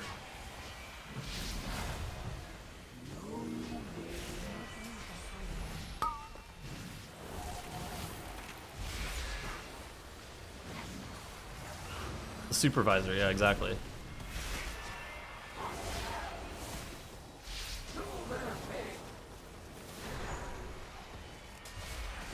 Yeah, you're there for the fucking vibes. Don't call, don't text, I'm busy doing damage or whatever.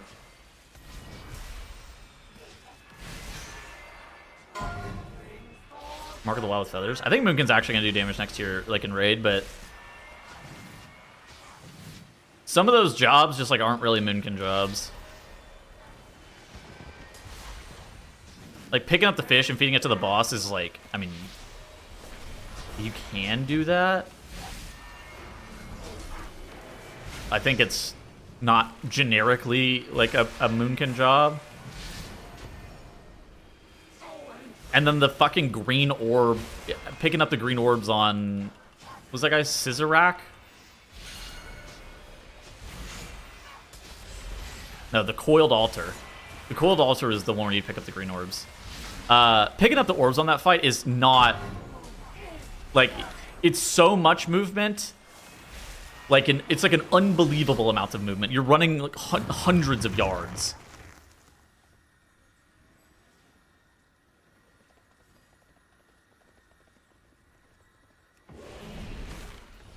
A disc priest, holy fuck. Sab spins is off the table.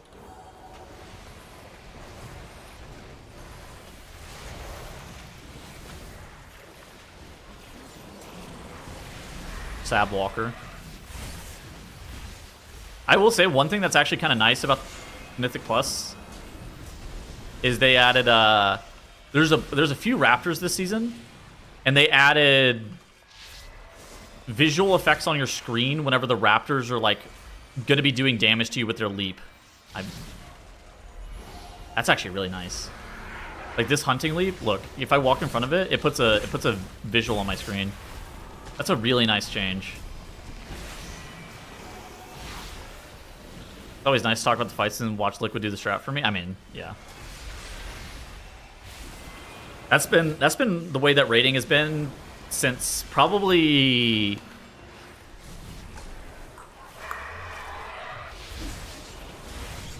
Nyalotha. That's pretty much whenever people stop doing their own strats. Yeah, late BFA, early Shadowlands. That's probably the actual answer.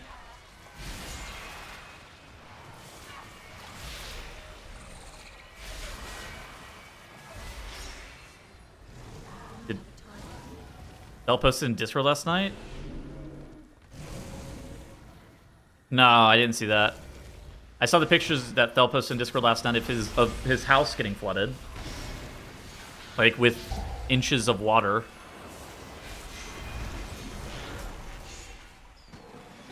Scissor Rick.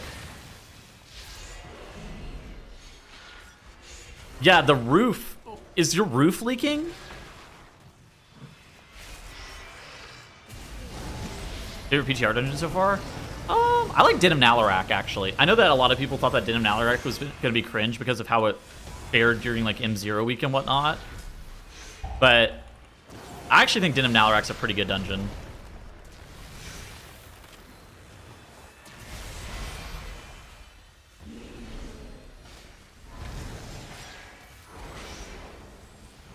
Yeah, during M0s, it was kind of fucking annoying because there was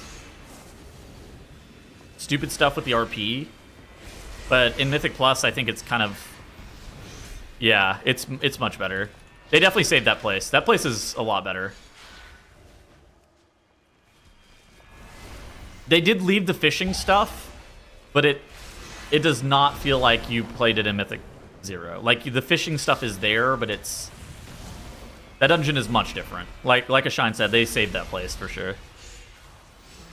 And the second area with the wind pushback and stuff, it feels... That entire dungeon just feels like a full dungeon. It feels a lot more manageable. I think that's probably my favorite dungeon on the season. King's Rest is so bad it couldn't even be saved. Yeah, that dungeon sucks.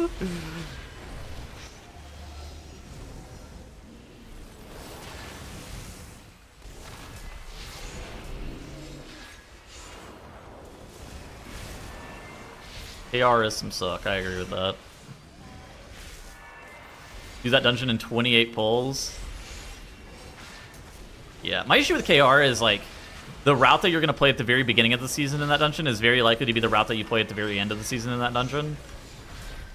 And it never ends up feeling any different, even though in theory you could have different routes that people are pulling. You could have different packs, different assortments of trash or whatever. KR is... It's just so constrained that I find it hard to see it being a good dungeon. Universally hated dungeons for the season, for some reason. Well, I don't...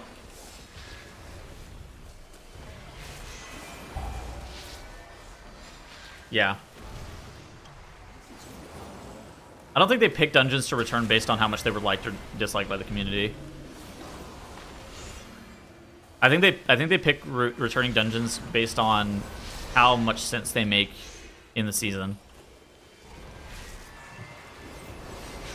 RLP is like fine. RLP on the PTR is a fine dungeon. Let me just...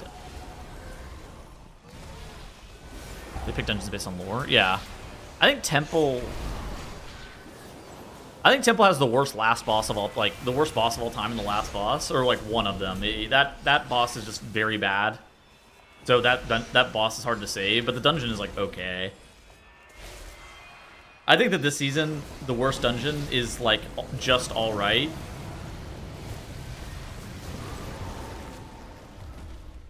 And inoffensive. I think they're all like fine. They can take us Bangers left haven't been back now, not really. I would not expose them to the light bloom long. Yeah, we're just gonna have the unpopular ones eventually. Yeah, and I think that for them, KR is better. It's not good, but it's better. Same with kind of Temple Sethralis. People were also pissed about Seat coming back, and that dungeon ended up being pretty decent. So, I don't know. It's one of those things that they absolutely, like, whenever you hear a dungeon is coming back, people have a notion of, like, what that dungeon is going to be. And before we see it on the PTR, it's nearly impossible to make an assertion as to, like, whether or not the dungeon is going to be good or bad. They're also better at bringing back old dungeons. I think that that's true. I originally, like, it's one of those things that even in the War Within, they were still pretty bad. They were still pretty bad at bringing back old dungeons. But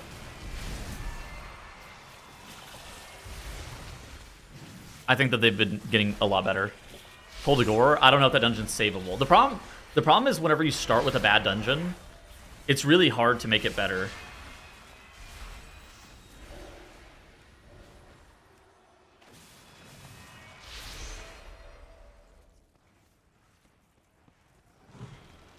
Sorry. Oh my god! Temple the Jade Serpent, I mean, that dungeon was ass, right? That dungeon was terrible. I will block the rootways. He will not escape again. Grim Batol, I think, has to be like one of my least favorite dungeons of all time. Holy fuck, that dungeon was just so bad. So many casters. Balanced rotation video? No, I mean, the rotation is the exact same, pretty much. It's the heart. It's fair pushback from the community. I think that people giving pushback on dungeons that they haven't seen yet on the PTR is always a bit premature, right? Like, I do agree that if you look at this dungeon list just by itself and you're like, what do you think about this dungeon? You'll be like, why the fuck do they have these dungeons in here, right? You're like, Murder Row and Den of Nalarak were literally unplayable during M0s. This shit sucked. Arms Warrior rotation video? Look, I mean, if I have to hit the fucking Arms Warrior during the 0 to hero, I got you.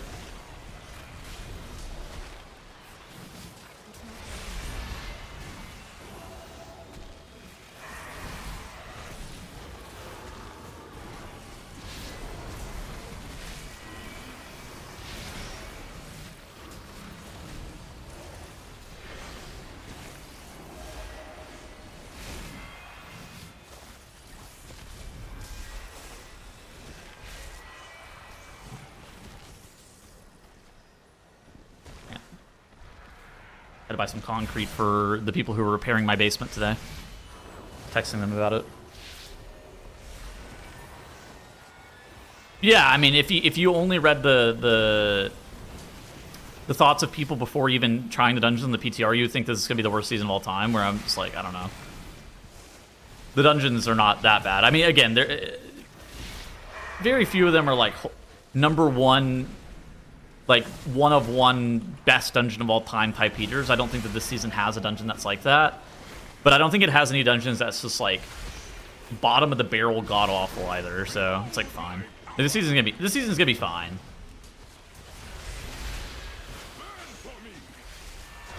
Basement repair, yeah, it's finally happening. I know, finally, thank fuck. Hard to parse any kind of feedback. Yeah, I mean, Blizzard felt so worried about this season itself. This is the first time I've ever seen that this happen, where Blizzard created like a massive blue post about the changes that they were making to all of the dungeons. That way, the community could feel more at ease, because the immediate feedback on all of these dungeons was, "Oh my god, this is the worst season of all time." And I mean, even on the bench that week, I was like, I'm gonna be honest, they're not doing themselves any favors with these dungeons, but like I'm gonna hold my criticisms until we actually see the dungeons. Because to me, it almost feels random as to whether or not a dungeon is good or bad especially whenever it gets brought back, right? There's a lot of, I feel like there's a lot of like variance with it. What will be the weekly spam dungeon for Season 2? I don't know. What dungeon has this fucking trinket in it? Anybody know what dungeon has Freight Runner's Flask?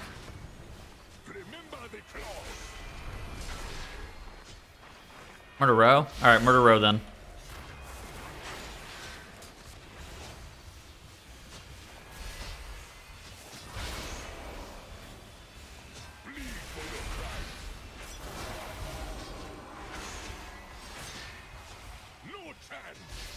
The world boss.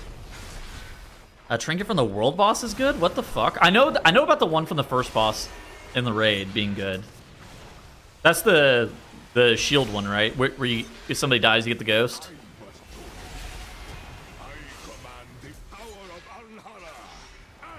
T-Stone. I don't know anything about T-Stone. They're dropping good trinkets off the world boss? Kind of crazy. Oh my god, it really is like Chimera's Your dead. survival wasn't necessary. I call the light. Probably worse. Oh my god. Dude, he's getting Apex left on. Remember the claws. Oh, I'm back up. I'm gonna take this after. I'm back. You think Prez is the play? I was watching King Chen earlier and he had Prez in his top tier. Why? I haven't played with enough Prez evokers to even have thoughts on the specialization. It's like one of those things that like nobody's playing it.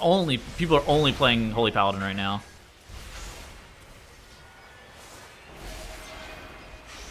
Better than ever, nobody plays it. Well, I think that for raid that's normally true, right? Is like people will come out and say, hey, Prez's HPS throughput is really, really high right now. It's going to be good in raid. And then everybody kind of knows that it's going to be good in raid. And then it's just like, even though it's like insane in raid, it's like not that good in Mythic Plus. Oh, I don't know. I feel like there's never been a season where I'm looking at it, I'm like, yes, this is a Prez season. Every time I see that spec, I'm like, I do not want to fucking play with that shit. It's very rare to see Mythic Plus people being like, yeah, Prez is going to be good. Prez is so... Well, yeah, that's like listening to... Or that's like listening to Seraphine XD talk about fucking Restoration Druid. A lot of keys have a ton of enrages and poisonous spells. I mean, that shit doesn't matter. Holy Paladin is doing so much HPS. Prez has to be able to do the exact same HPS as Holy Paladin to be as good as it.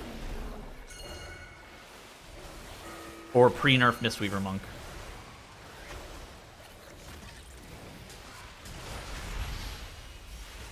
Yeah. Prez does do big fuck damn. I mean, Prez has always done big fuck damn, and people kind of... I do think Preservation has to be able to beat the negative stigma that it has about playing with it being cringe. Play with any Restoration Shamans? Yeah, Restoration Shaman's like fine. You have to stand in their healing rain a lot, which is annoying.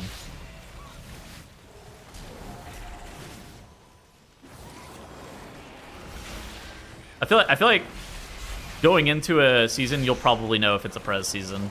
I don't think there's a season where it's like, oh, you know, it might be a Prez season, it might not be. I would not be shocked if the Preservation Evoker season was like, everybody knows it's a Prez season, that spec is fucking broken. Like, that shit hits all of the HPS checks way better than everybody else.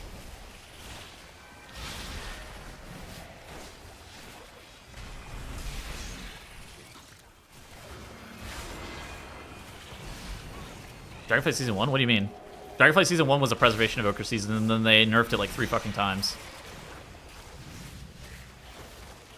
That spec was fucking broken. They press Emerald Communion, and your health just goes to the moon, and then you're literally unkillable while they're pressing Emerald Communion. That was unbelievable, that season.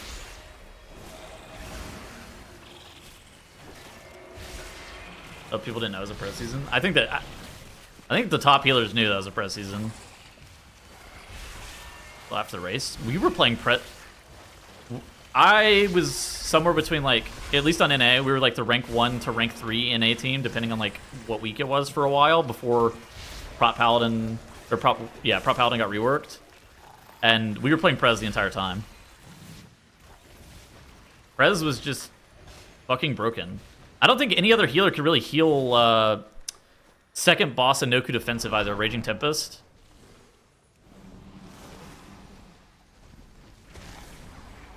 This season 1 Nerebar Palace. I'm sure there has been. There have been some egregious fucking disc in Holy Paladin seasons. Oh my god. He body pulled the guy.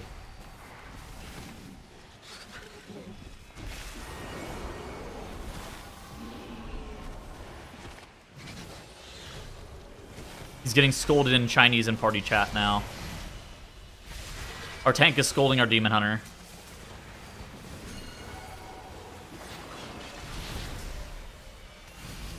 Free nerf Glimmer. Oh my god, that version of Holy Paladin is fucking broken, yeah. Ashen Hollow Holy Paladin. You know, talk about some bullshit. That was a fucking spec of all time.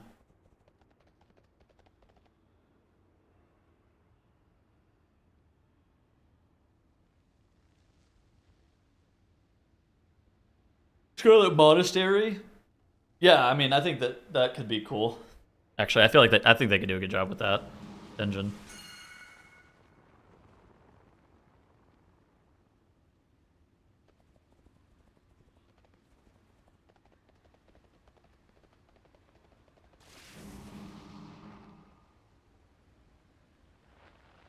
Am I crazy in saying that we never know what the meta healer is until literally 1 week in the season? I think, for Mythic Plus specifically, people normally have like an okay idea of what the best healer is. The problem is like,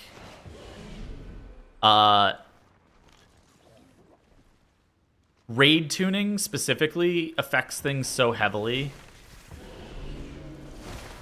Like, Restoration Druid was slated to be the best healer for Mythic Plus last season, and it was through the beginning of the season. Then it got nerfed a couple of times, right? And then also Mistweaver was kind of unknown to be as good as it was. I think it was a combination of both. I do think that Mistweaver was always really fucking good.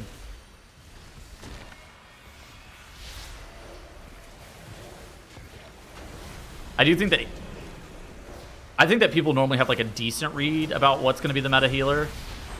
It's pretty infrequently like, I think the only time that I can think of a season where it was like, oh, people didn't know what the meta healer was going to be was that Oracle Disc season. People had no fucking idea that was going to be Oracle Disc. That spec was broken though. Was it a big day? Because it's big day, big week, even bigger month. No. Resto Druid fell off because it just wasn't the best healer. Resto Druid also got nerfed. It got buffed once and then they got nerfed. I got Only killed. The strongest by bolts. Survive. I think I got like an 8% buff, then I think I got nerfed.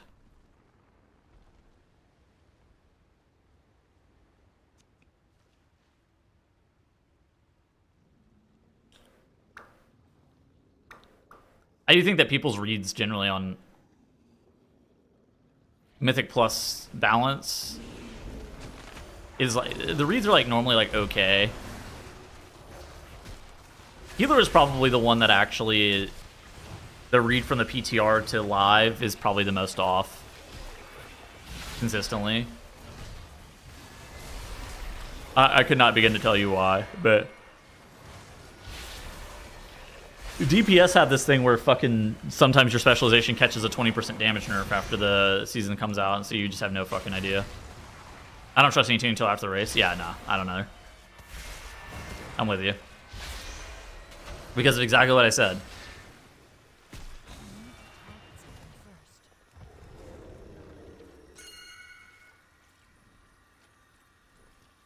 Just nobody knows like what DPS damage is going to look like until after the race anyways.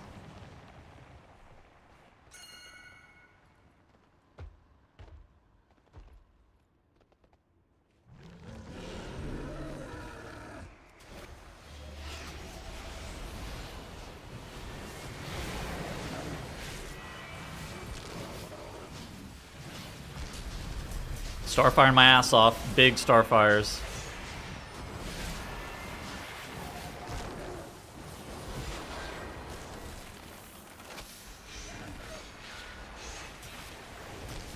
Tuning not mattering until after the race is so annoying. I mean, it would be more annoying if they just didn't do any tuning at all. What they did in the past was they just like fucking left your spec however it was. Oh my god. They just left your spec however it was at the beginning of the season for 4 months or whatever. That was annoying.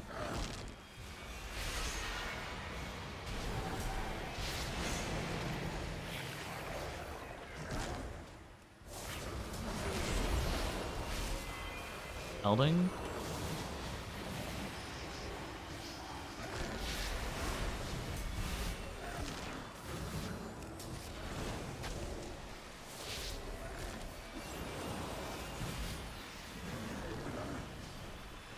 That guy's got 3 stacks. That guy's dead as fuck.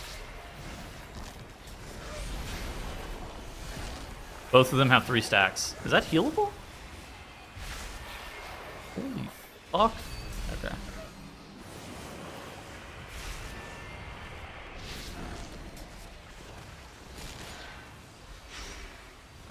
Just have 12 characters? For real. I might just like log in every single week, do my shitty delve track on my shaman every single week. That way, if Thor Loser has to make a return for the culture, he's got like 12 bonus rolls banked. Your survival wasn't necessary.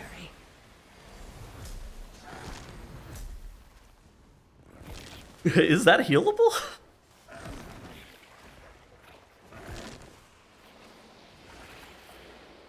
I was like, I don't know about all that.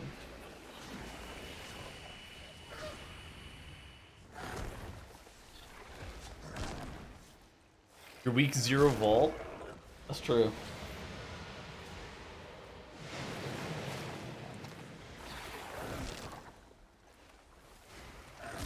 Kegel, stay ready. No, that guy's long gone. All right, I'm down to call it. This dungeon. You're in Ogles? Nah, I'm not playing that guy. I don't think I'm gonna fuck with a Crest character. That just sounds like too much cringe.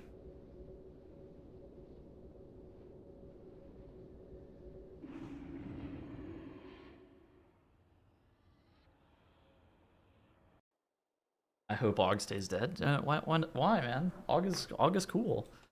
Og is cool. It's fun. It's a performance enhancer. It makes you look good on the meter.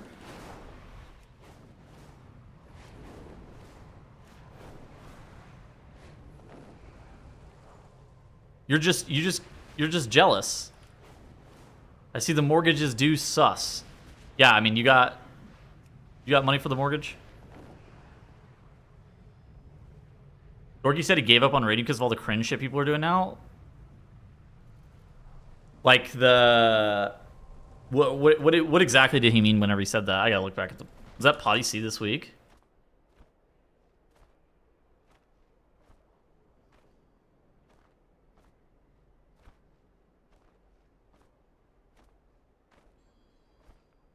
Oh yeah, no, snapping for 30 minutes straight.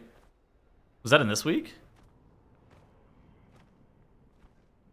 Splits of vault audits. Yeah, I mean that shit's cringe. Splits suck.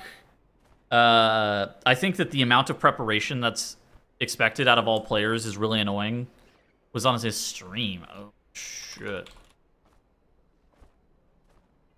I'll sub to the Potty C. Oh well, yeah, I hate them. I definitely don't watch them every single week.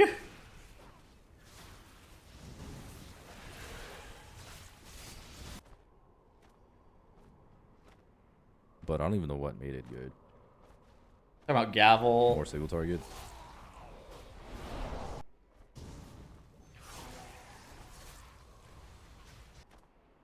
Holy shit, Drogo's popping off now.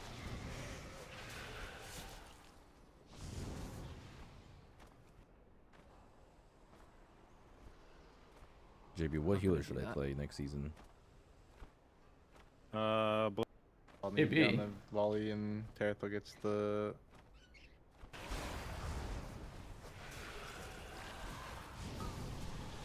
Okay, find the orb you want to. Is it earlier? No, I use it on you earlier. Defensive raid buffs. Okay, we got some plants. Feel like.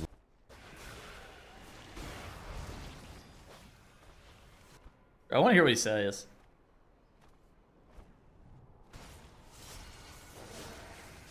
Wait, how do I pick? Where every dancing weapon you had. Since was talking in the fucking chat there.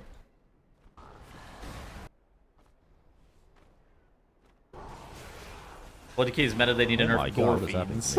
Okay. Is there no consumption? No. This is red? Yeah, you can blame Ellesmere for that one. Eanins with Inch. Can I change it for my specific? I'm pretty sure we stole their content this week. If anything. They made the fucking drama video first.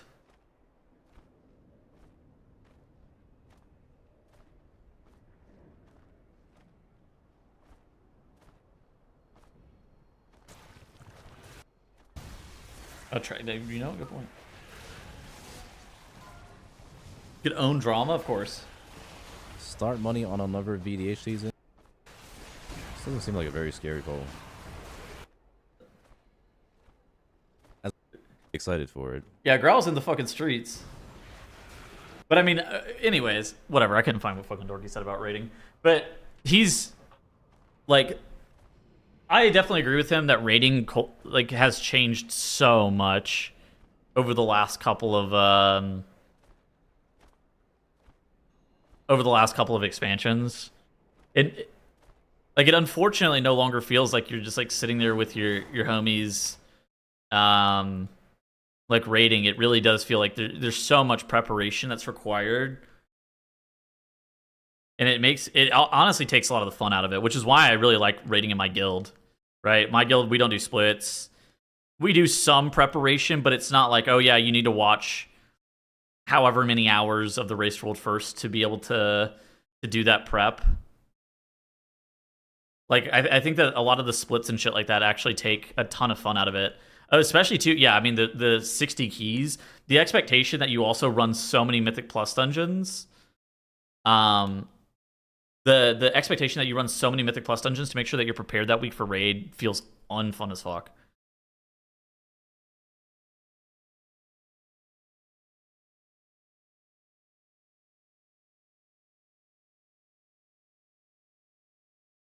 Gosh, I gotta kill this guy.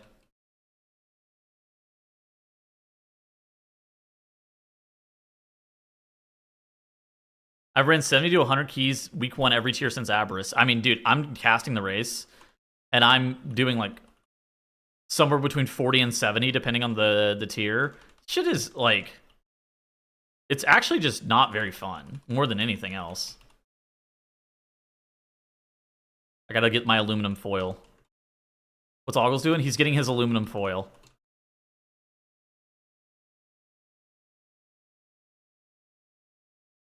More or less tan than me? More. You don't have the foil? Dude, I haven't logged in I don't know the last week I logged in. The last week of June, I think, was the last week I've even logged into retail. Pretty diabolical. But yeah, I mean, more than anything, like, that kind of stuff is just not that fun.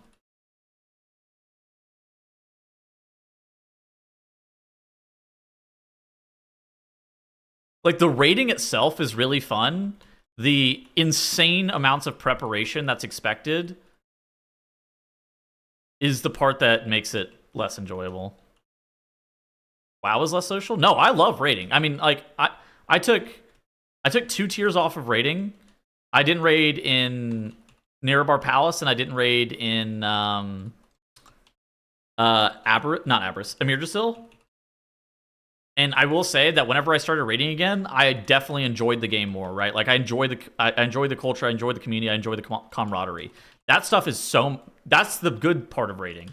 The annoying part of raiding is like the every guild takes it like a fucking Race World first guild shit. Sarkareth broke you? Well, I mean, we killed Sarkareth and I felt nothing.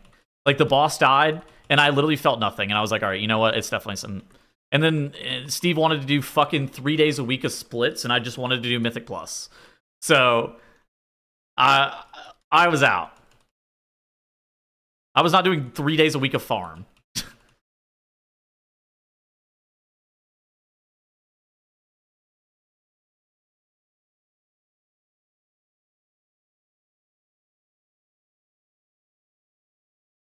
All right. I was not exaggerating. I'm pretty sure that is exactly what happened. But yeah, we killed Sarkareth. I felt nothing. Then we started doing so many fucking farm splits. I was like, you know what, this shit is not for me. And then I took 2 tiers off, and then I started raiding again, and I was like, you know what, this shit is actually a lot of fun. Raiding is actually some of the most fun in World of Warcraft. Like, I actually genuinely think that raid content is some of the best content that WoW has to offer. It's more like some of the cultural stuff and the extracurricular shit surrounding raiding makes it unfun.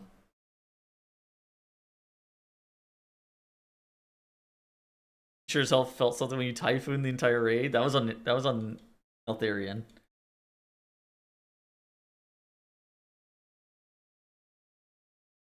That classic drama? Yeah. That was some shit.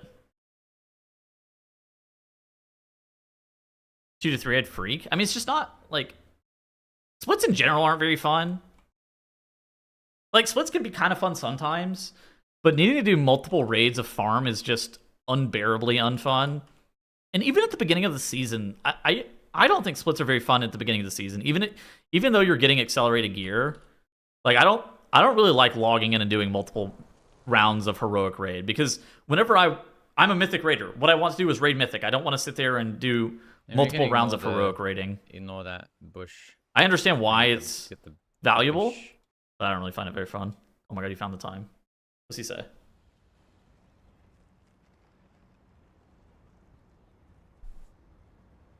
Yo, Freb. I think about 58 months. Freb. Rating's very time consuming. I can see why. I mean, it's just like I've been kind of wanting to stop rating since like end of Dragonflight, I would say. Because I mean, I've been watching.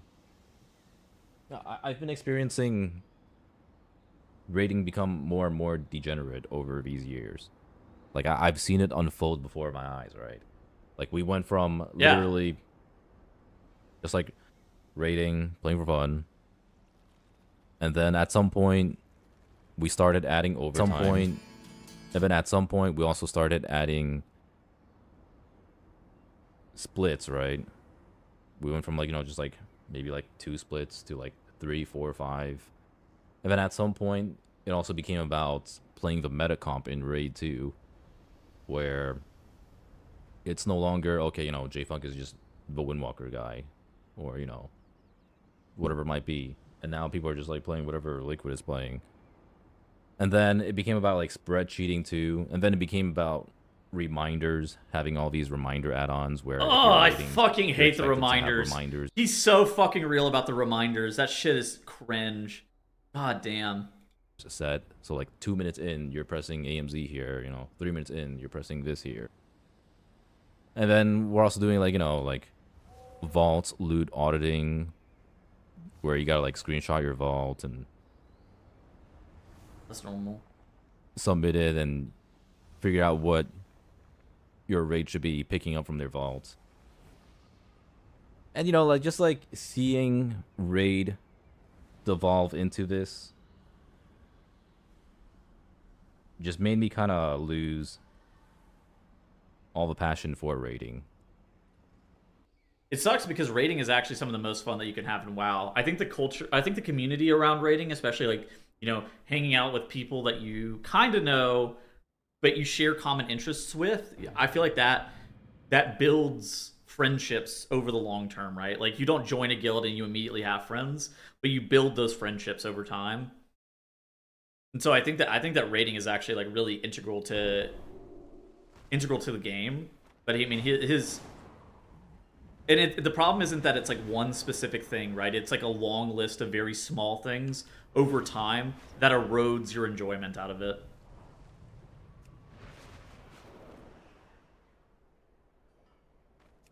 How is Dorky gonna be able to keep up with Mythic Plus though without raiding? Always hear that you can't do Mythic Plus without raiding for Mythic Plusers. Well, as it turns out, Dorky is about 2 key levels above Tidal in terms of his personal skill. So that guy can do whatever the fuck he wants and get all the rewards because he's the best. Like, and that's the truth, right? Plus he plays tank, yes.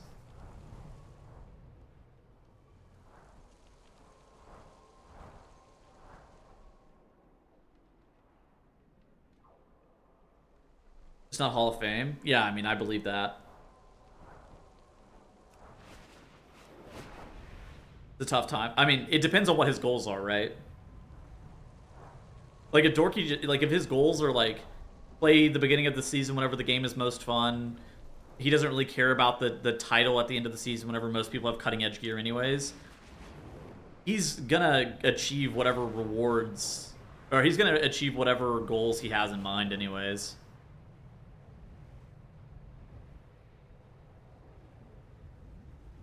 Such a cringe solution.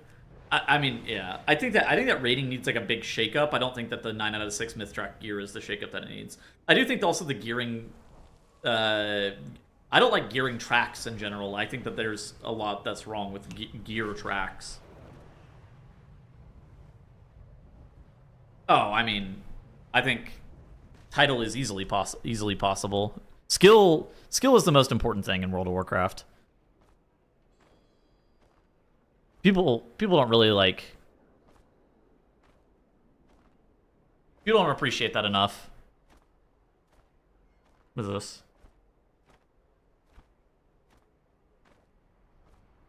They seem so meaningless now. I mean, the one that matters the most is the first one that you get. Music.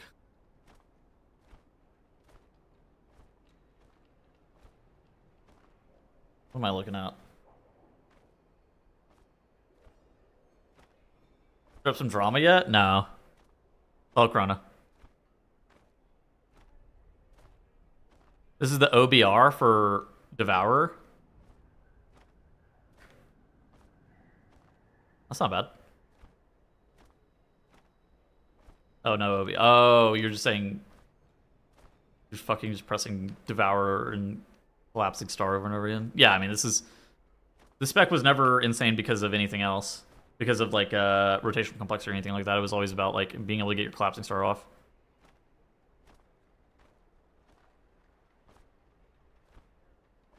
Yeah, I see 2 buttons.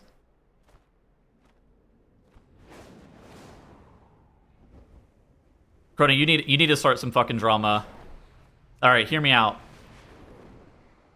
Leak Echo's preparation 3 days before the raid comes out. Now, that would that be bad drama? Yes. But it would be fucking massive. What? Yeah, that would be terrible, actually, now that I'm thinking about it a bit more. But that would be drama? Look. You could make tens of dollars from a YouTube video for it.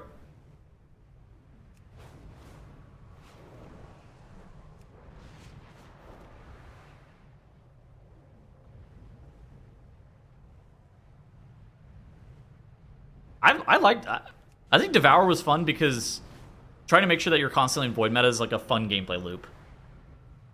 The unemployment speedrun. Oh yeah, that would definitely be the unemployment speedrun. You just expose yourself as a liquid agent? Dude, I casted for Method, I've casted for Echo, I've casted for Limit, I've casted for Liquid. I've cast for everybody.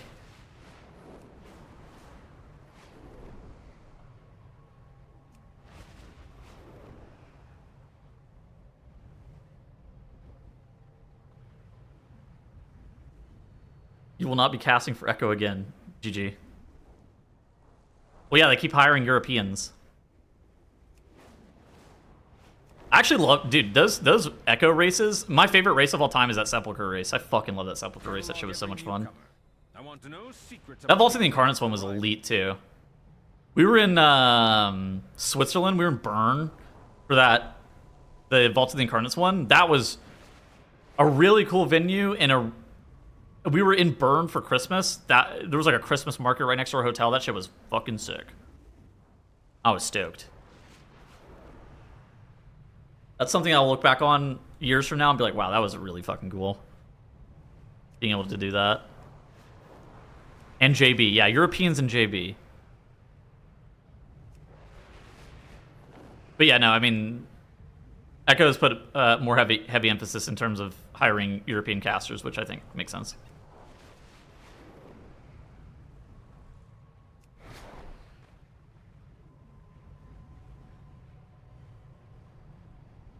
The Dratna stream for the empty facility? That was in...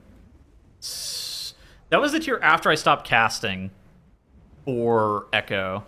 That was Aberys. And they were in Sweden. They were like somewhere in the middle of fucking Sweden. A place called Vijo or something?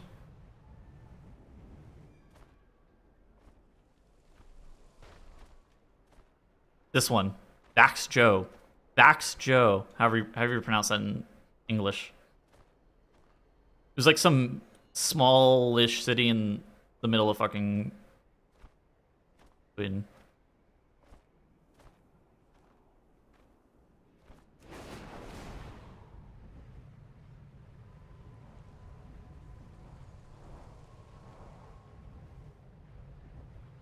Now quit again? Wait, now quit what? Now it's done raiding for Method or something?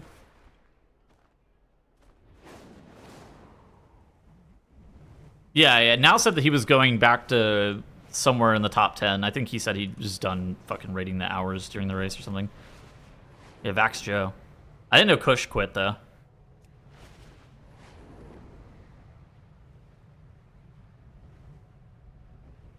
Thoughts on Method this tier? I mean, I think my thoughts on Method are always the same thoughts on Method I have every single tier. I think the only two guilds that are genuinely competing for world first are Liquid and Echo, and I don't think it's any other guild. I also think that people who discredit Echo and say that it's not close because Liquid's won 4 races in a row are severely, severely overlooking the fact that Echo has had 2 sub 1% wipes. 2 bosses that they had sub 1% wipes on, not 2 sub 1% wipes. I guess they've had 3 sub 1% wipes, and then lost 2 of those races while having those insanely low pulls on Dimensius and Lura. So I think, and then I mean I think that Echo was ahead for a lot of Undermine too, but then they just played really fucking bad on Muggsy, right? Like I think that it's one of those things that, like, the only race that I think that Echo was like not great in was Nerebar. And every other race, I think that they have lost by the slimmest of margins. So, like, I think it's only Liquid and Echo that are very close. I think Method is not that close. And I think that anybody who discredits Echo and being like, yeah, they're gonna get shit on again this tier is overlooking how close it really is. Fish said he quit Method because all of his friends were kick/left and he didn't think the Method could keep up. So it's Echo/Liquid or bust. I mean, that's valid. I mean, so Kush basically said it best, right? Kush said it's either Echo or Liquid or bust. Like, there's no, like, they can't compete. Like, Kush even believes that they can't compete to the point where he left. Where's Doug? He's asleep on the floor right here.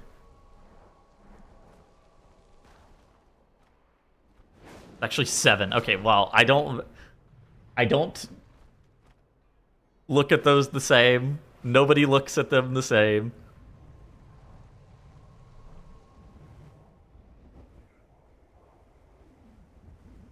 Hi, Doug. Yeah, shout out, Doug. What have you been playing while away from WoW? I haven't really been playing anything else. I've been really just focusing on YouTube stuff. Coming up with plans for my YouTube channels. Armor's friends kicked? I don't know.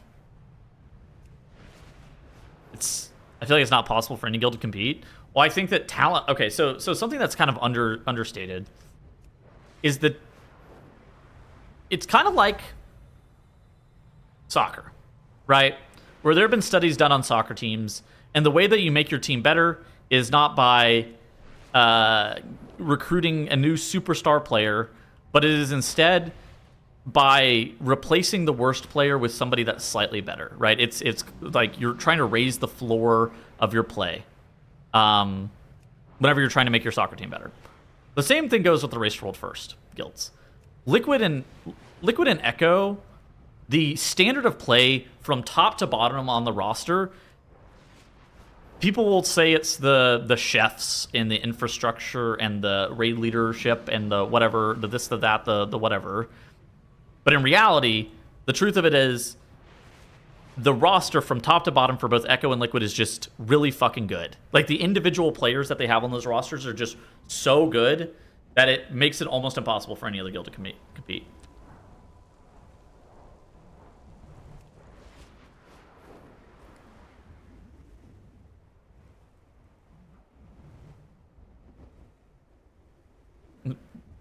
Two for raid. Echo wins. My source, I made it up. Yeah, I mean, they absolutely could have. I mean, they could. It's one of those things they could have won either of the last 2 races as well.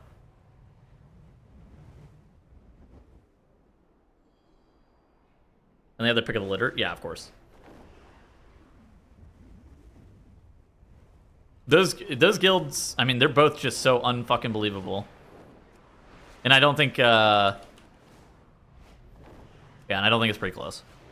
But I think it's something more people point towards, like, infrastructure and a bunch of other stuff as reasons. And, you know, while those things kind of matter, the number one thing is that the roster from Echo and Liquid is just so good that that they make it non-competitive with any other guild. Yeah, the players are just so amazing, really, truly.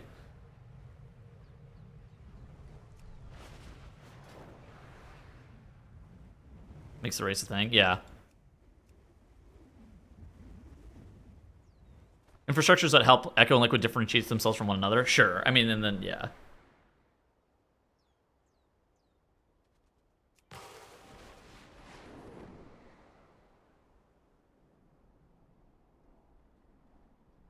It mattered then on getting first in the first place with the original complexity limit? I actually don't think it did. I think that version of Method just played... That version of Method literally lost that race by like 3 fucking days. I think that might have been the most lopsided race of all time. No. Sepulcher. Echo and Sepulcher, yeah, that was pretty... The end of that was very lopsided. But like, the complexity limit Nyalotha one was incredibly lopsided. I don't think any infrastructure was like stopping. It was like enabling that. I'm pretty sure that race was decided a while before that. The tide was just shifting. Sepulcher. Dude, that was a fucking... That is still my favorite race of all time. Casting that for Echo is unfucking believable. That it shows like a fever dream. This is so long.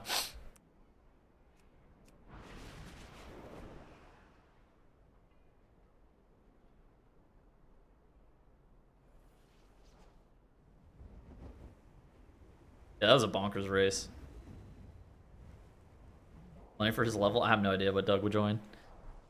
He needs state mandated nap time. I mean, I think Limit at the time killed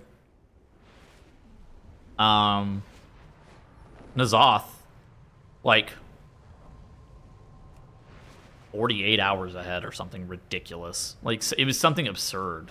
Like, it wasn't just like, oh yeah, this is like this one change. It's like, oh wow, this is like a dunking. Method also during Eternal Palace was really far behind going into Ashara, and they actually benefited heavily from the nerf timing.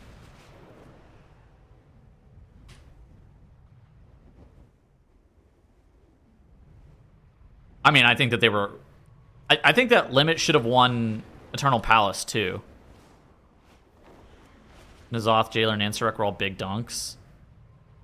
Yeah, those are probably the most lopsided races ever. It's hard for Echo to have a lopsided race. I would say just in general, Echo... The fact that they actually start behind makes it hard for them to have a lopsided race just in general.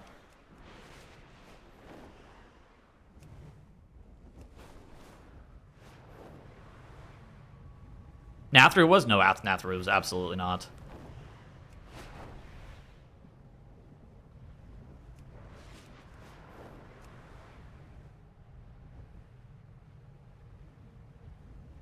This was close, this was close. This... I have a kind of a hot take. I felt like Echo was always winning this race.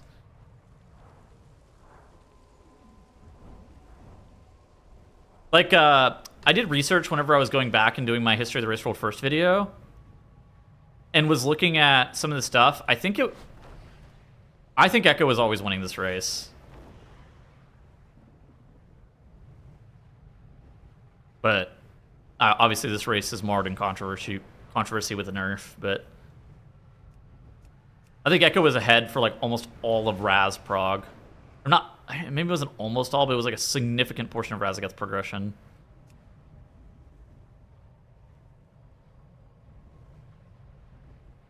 You got fired from Echo for leaking stuff?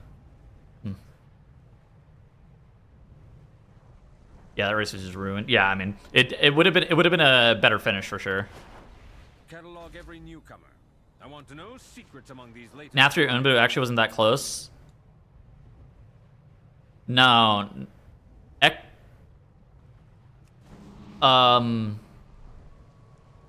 Echo killed... That race was actually close. Echo killed Stone Legion Generals like 7 hours, 6 hours, something like that, after Limit did. And then I actually think, you know, this is, you don't really like, if there was a race that was determined by the reset, it was probably this one. People don't really like to talk about it because it's kind of fucking cringe. But if there was ever a race that was determined by the reset, it was probably this one.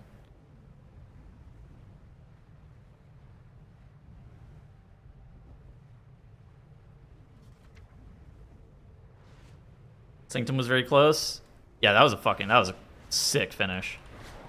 It was like 6 years ago. So what happened was Echo killed Stone Legion Generals like 6 hours after Limit did.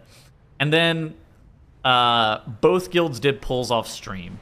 Right? So Limit did some attempts, however many attempts off stream, but they were on Monday, right, of their reset.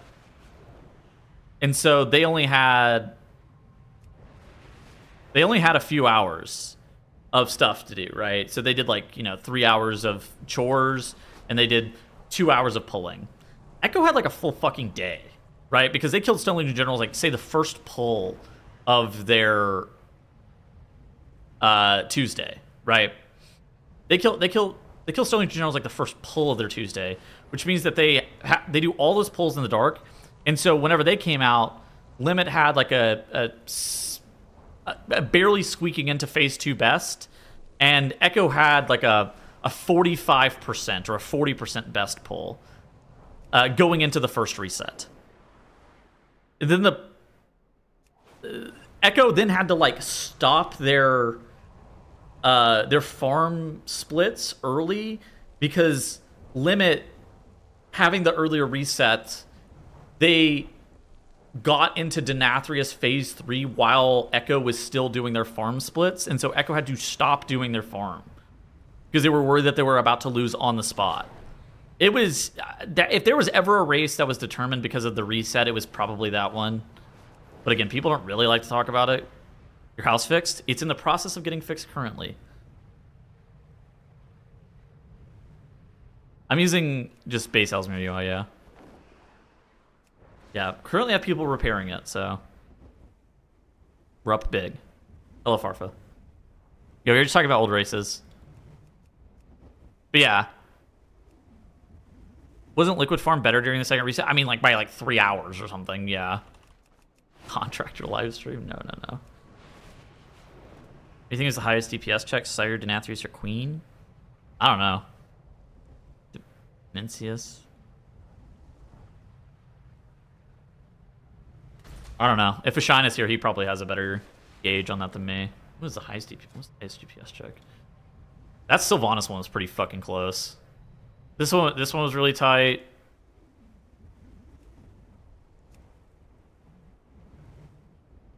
The Demencius one was insane.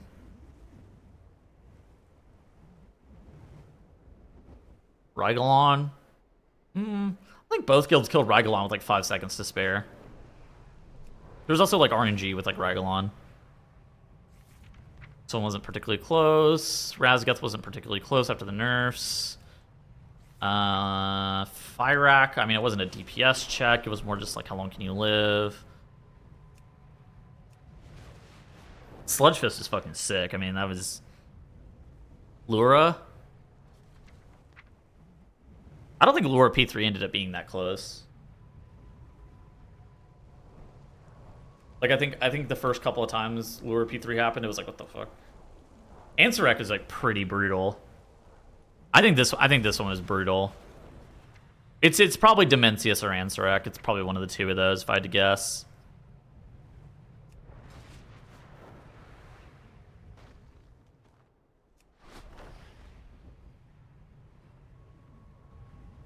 Yeah, like if you lost a person, you would just like miss the DPS check on that fight. But like I think Ansarek and Demencius felt like coin flipping the end of the fight. I think it's probably Demencius. It was not Sarkaroth. That fight was that damage check on that fight was piss. That was not damage check on that fight.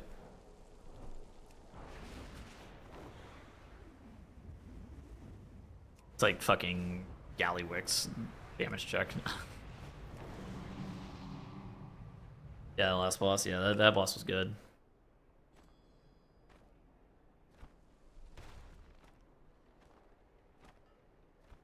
Yeah, like I think the first time they saw into phase 4 for Lura, the damage check looked tough. But you know, they made it into phase 4 probably 10 times, right? So it wasn't like that. Dimensius's check was like pretty doable. Getting 20 to the check was impossible, like nearly impossible, and then Ansarek. I think the Ansarek check was harder, probably. Like I think you saw more wipes to the Enrage on Ansarek than needed like Dimensius, because just getting 20 to the end of Dimensius was like nearly impossible. Jaina. The Jaina check was really hard for the time. That's a good point. I didn't really consider that fight. But that's because they were trying to beat the entire raid getting ice blocked. I don't even know what Method's like world first was the first Jaina. I don't know how close they were to getting the entire group blocked. Because like there's kind of this issue of like you have the entire raid getting blocked at 20 stacks, but more so than that, you have the entire raid fucking dying to the dot at however many stacks you would just like die to the dot at, right? This boss dies at what, 5.5?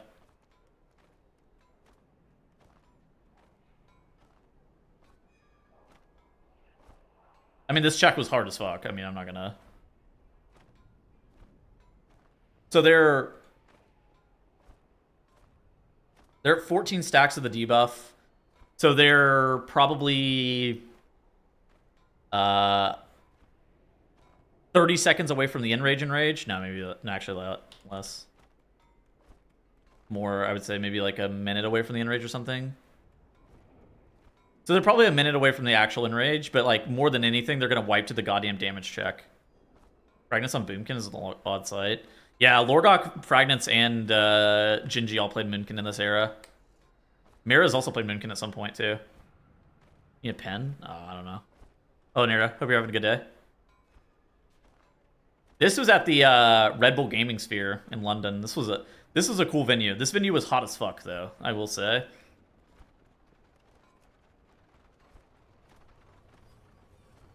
Oh yeah, the spooky. Yeah, that was a crazy fucking clip. No AC. Yeah, goddamn. Oh, I guess that race wasn't that hot because that race was over. That race was in the winter. Because that race was in January or February. We got flamed so bad that tier? Yeah, man. I think.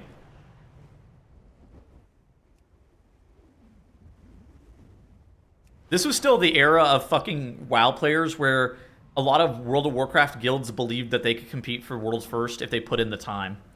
That was an insane... That era lasted for a very long time. And then at some point, everybody was like, okay, you know what? Maybe we're not that good.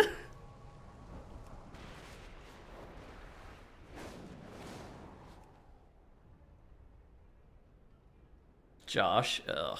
Yeah, that guy. That guy.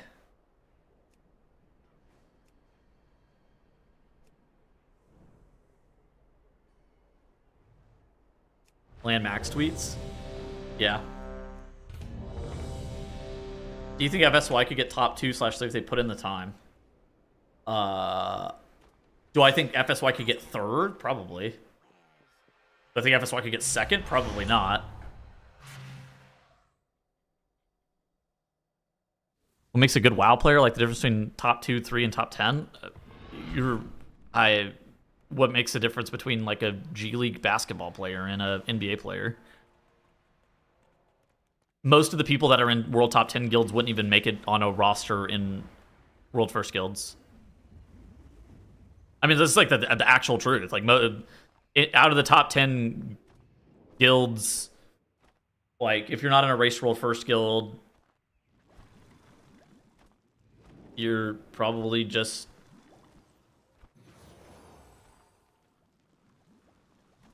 How many actual World First guilds are there? I would say that there's 2. Most people would say that there's 3. I would say there's 2, but...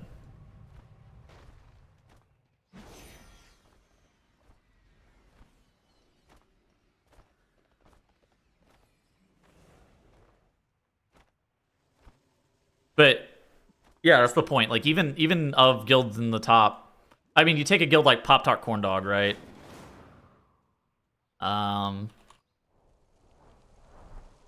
It's probably the situation where Pop Tart Corn Dog, while they are, I don't know what they are, World 15th or something, they are very, very good, right? There might only be 2 or 3 people on their roster, maybe, right? It might only be one person on their roster that makes a Race World First roster. Like Liquid and Echo disappear. Who's winning? Method, for sure.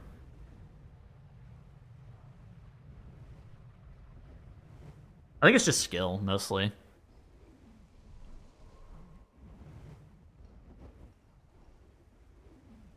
I think China has this issue with their guilds where their best players don't all converge into one guild. Their best players are like kind of all separated out into different top 10 guilds. And so like they would need to blow up most of those other guilds to have a real competitive guild. I think that they can't be competitive because they're at a 32-hour disadvantage, but I think that their guilds could be more competitive if they blew up all of their guilds.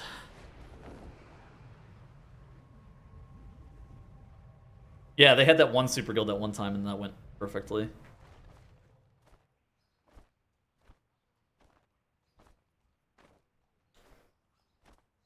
So the early reset doesn't matter? I don't think anybody ever believes that it doesn't matter. I think that most people say, like... So it's about 13 hours of difference between Europe and NA. I think that it's probably somewhere like 8 is the actual number. Somewhere between like 8 and 10, depending on the tier. I do think that European guilds have been getting a little bit on the bad end of raid fight tuning the last couple of tiers. Yeah, I think it definitely matters, but I think that people give it more credence than it deserves, probably.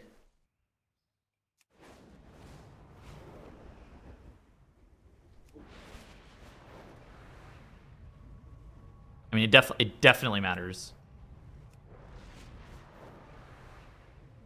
The thing is, like, I think that especially whenever you get to 200 to 400 pull bosses, the guild that kills it first needs to kill it in the slingshot, right? Where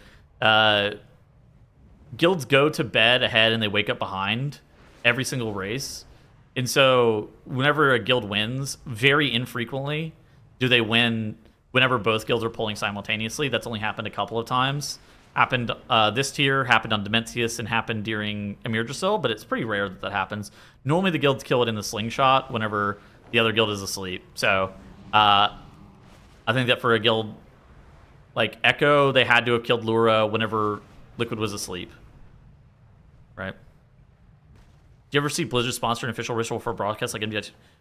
No. I don't foresee Blizzard doing that. I don't think that they want... I don't think they want responsibility for the race, and I think the race is way cooler. I don't think the guilds want it. I don't think Blizzard wants it. I think the race is way cooler as a grassroots event and having no oversight by fucking Blizzard at all, frankly.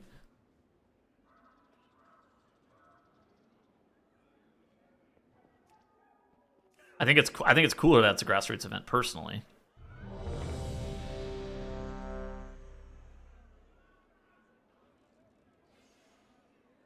How does China catch up so quickly on island level despite starting so late? I don't think they catch up that quickly.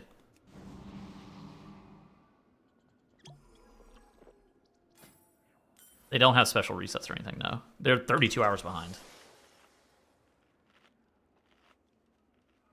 Probably better that way so Blizzard would take any heat based on hotfix times too. Yeah, I mean, maybe.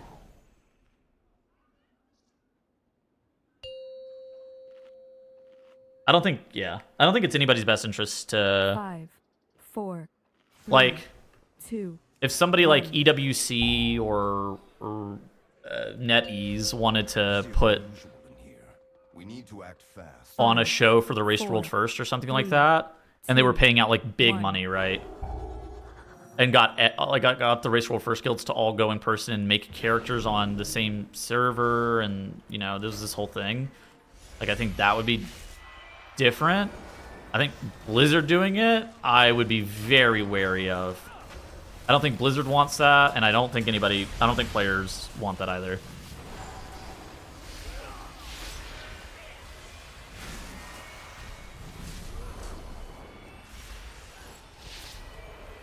Is there ever a world where NetEase asks for their release to align with one of the others?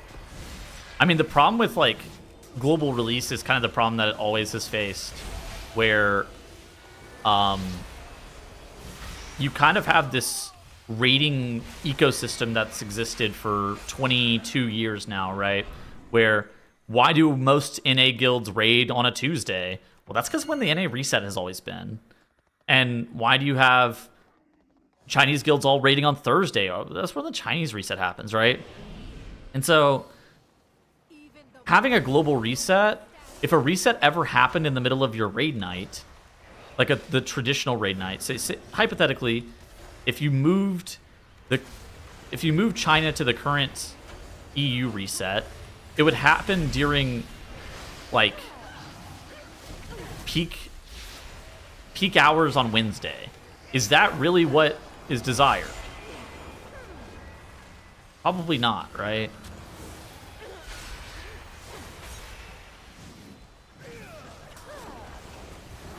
Because there's so much implication with the reset itself, right? So the reset, the bosses, you don't just get a new reset worth of gear, but the bosses despawn and you get a new vault. And so, like, if you were halfway through, hypothetically, if you're halfway through your progression night, and then the boss in front of you despawns, and then you go and start doing farm for that week, that shit just kind of sucks, right? And also, like, I think that the maintenance can kind of happen whenever. Like, I think the maintenance is solvable, because, like, in theory, maintenance could happen a day earlier, and then you deploy it to the patch the day after. Like, I'm sure that's... I think that the maintenance is solvable. But the reset itself, like, what that means, I don't believe it is solvable.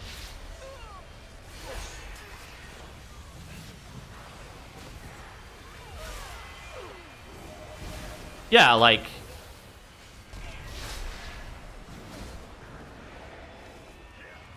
I agree that the reset would be weird, but surely people will play around that and not just get owned by it. Australia is a really good example of it. OS just gets fucking owned by it right now. Right? They just literally... If it's a guild that raids on... What day is that shit for them? Wednesday? If they're a guild that raids on Wednesday, they just literally stop their raid early. Yeah, there doesn't exist a perfect solution. But the problem isn't like the perfect versus imperfect solution. It's more just like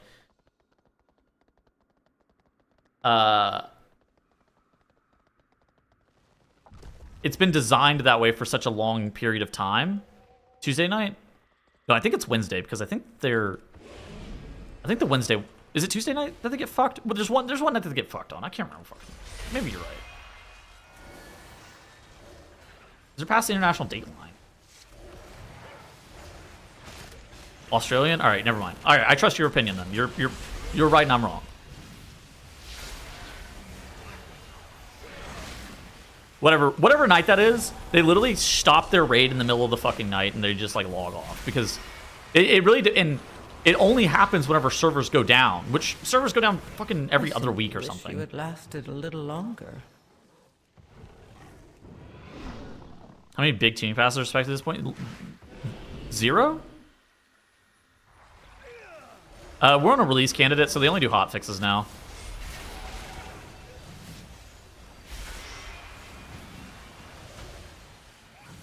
But yeah, I mean, Australia gets fucked right now, and it's annoying. They all get annoyed by it, and this is like... So what the solution, I think, has been for most Australian guilds is they just don't fucking raid on that day, right? Because it's almost during the middle of their prime time. Very fun to watch. I'm glad you enjoyed it. Poor scheduling. Well, I mean, yeah. But But I mean, the thing is, like, there's been World of Warcraft guilds that have existed for 20 years at this point now, right? So like, what would you do if you're a guild that since 2007 you've rated these very specific days and hours? I mean, you're gonna have to fucking change something, or you're just gonna raid one less day. I don't think that doing a reset in the middle of prime time is very good. Your nose where it doesn't belong. Come face me, sneak. Just in general.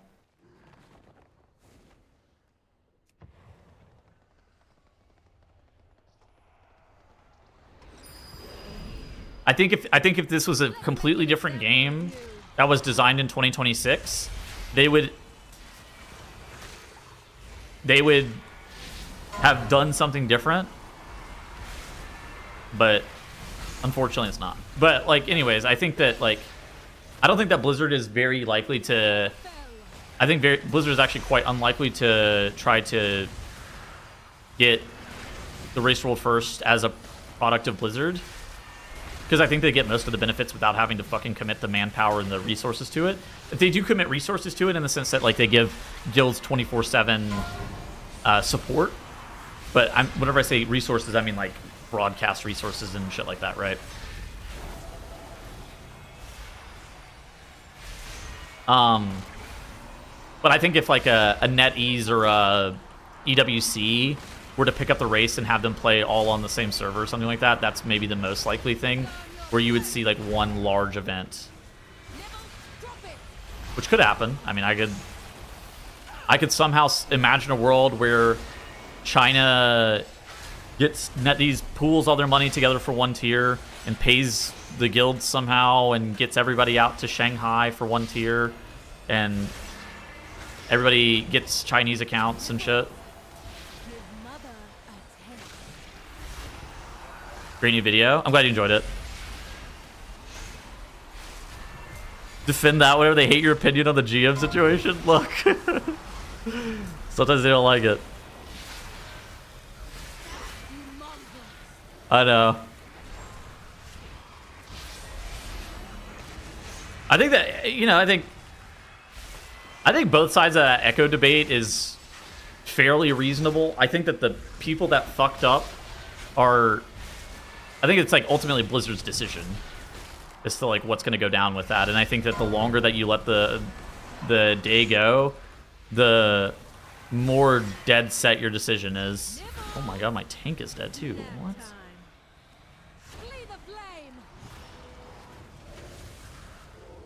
Snitches get stitches. Back, you mongrels. Does boss take more damage here whenever he's without the ad? Yeah, he does. And he whenever the ad is up, he actually takes less damage. So it's almost like a double damage amp. If it's important enough, you adapt. And I mean, that's why whenever Echo wins a race, it makes it arguably more impressive, right? Because they're starting at a disadvantage, they're able to overcome that, and then they win in spite of that. If Echo thought that the race was truly unwinnable from Europe, they wouldn't be playing on Europe. And that's why it makes it more impressive whenever they win the race, is because they're winning from a disadvantage. Busier than usual in here. We need to act fast. Dorky, we were looking at the.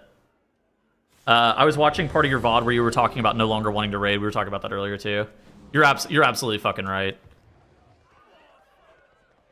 Like, I was talking about, like, I think raiding in general is some of the most fun that I have in WoW in terms of, like, the socializing and the community building and all of that. I think it's actually some of the most fun in World of Warcraft. But the shit with every guild taking it so hardcore, like a Race to World First guild, and the splits and a lot of it doesn't feel like you're just playing anymore. Instead, it feels like it's arguably too serious in a lot of ways. 3, 2, the overtiming. 1. JPC Outlaw, dude, that's the man right there.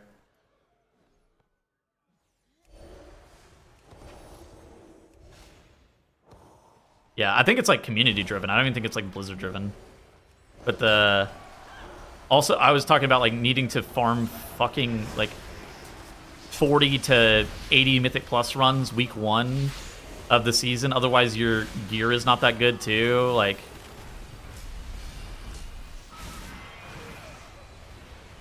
It's like it's just a bunch of like really small stuff over time. That's made it certainly sad. I definitely agreed with your sentiment. I will say though, I did take a couple of tiers off, and then I started raiding again, and I realized like why I loved raiding so much. Well, I think it's just everything, right?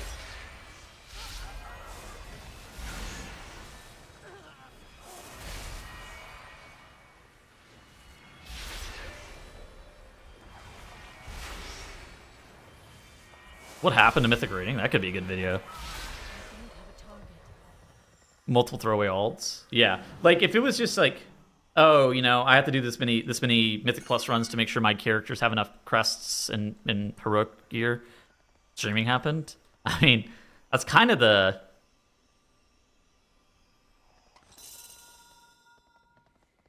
true.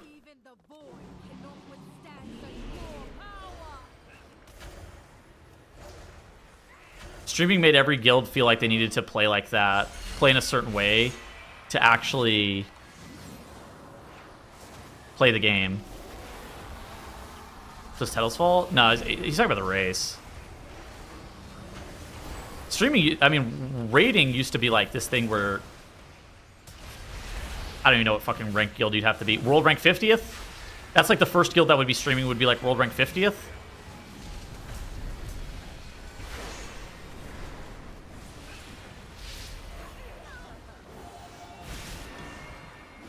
What guild rank is casual? I mean, to me, a fucking casual guild is one that doesn't raid Mythic. But like, go fucking cheated. Holy shit, this video. Look, all I'm saying is, by current stand, I think Ellesmere probably said it best. By current standards, yes, they definitely cheated. By standards of the era, the lying by omission thing is certainly sketchy, but if Blizzard does nothing, then it's hard to be like they cheated. But you know, I think that the lying by omission thing is like, they should have got their runs stopped immediately by that shit.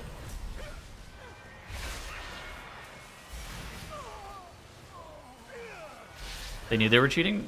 No, it was clever use of game mechanics. Look, I agree. I mean, if I was Blizzard at the time, I think that the lying by omission shit should have stopped their runs.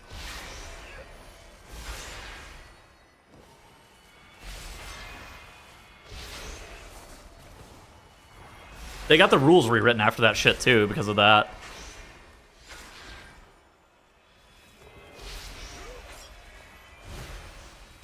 There's a problem where like once you let the day end, it's hard to be like, yep, we're gonna retroactively disqualify them.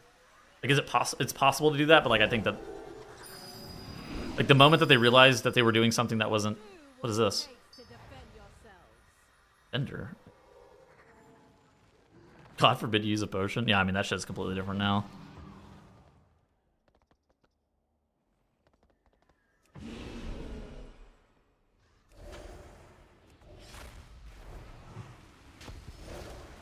I mean, yeah, modern game is very different.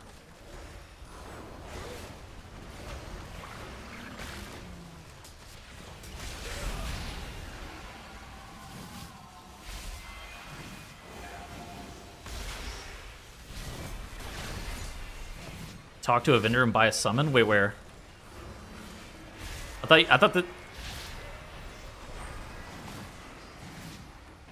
you upload your videos in 4K. I don't record them in 4K.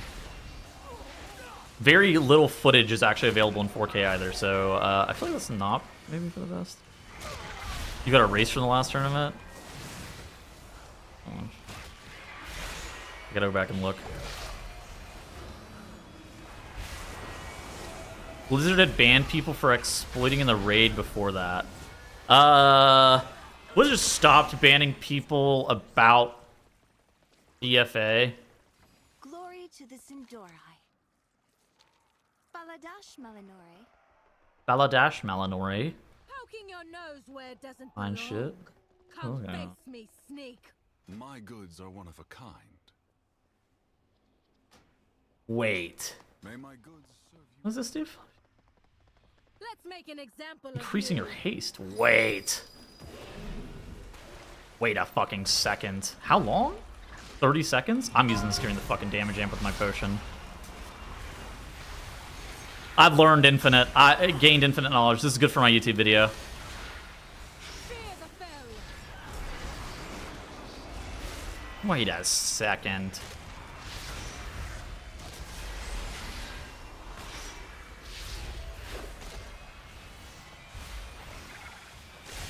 The engineering bombs? That's true. That was on normal. It did get banned for that. That was fucking Insidia. Holy shit.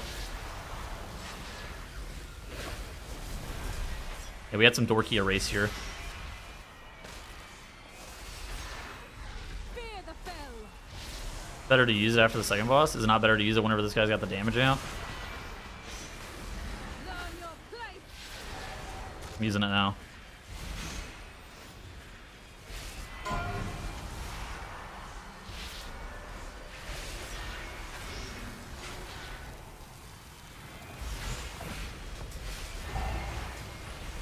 Nibbles, drop it.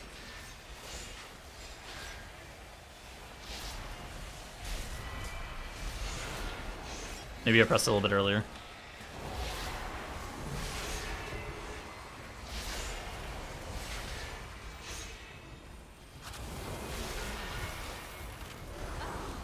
Just what I needed. Danish terrorist stream Guarm. That was a good one. I remember watching Twice stream all the fucking time in Legion.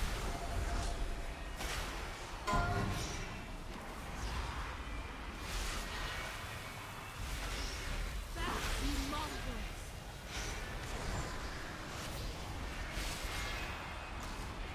Nibbles. Snap time. Only the strongest survive. Snitches get stitches. Alright, my tank.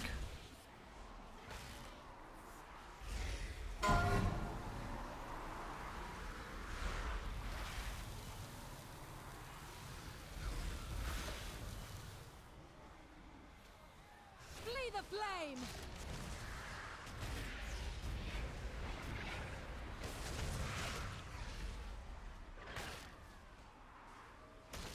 Learn your place. Hell conquers all.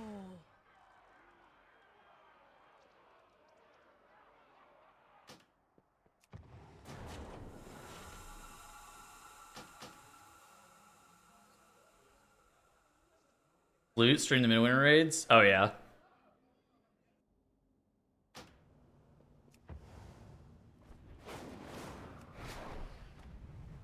Dead. Abandoned. Alright. I learned infinite. Alright, I'm gonna abandon the stream too. Nice 3-hour stream. Who do we raid today? Who's streaming today? Who's streaming? Oh my gosh.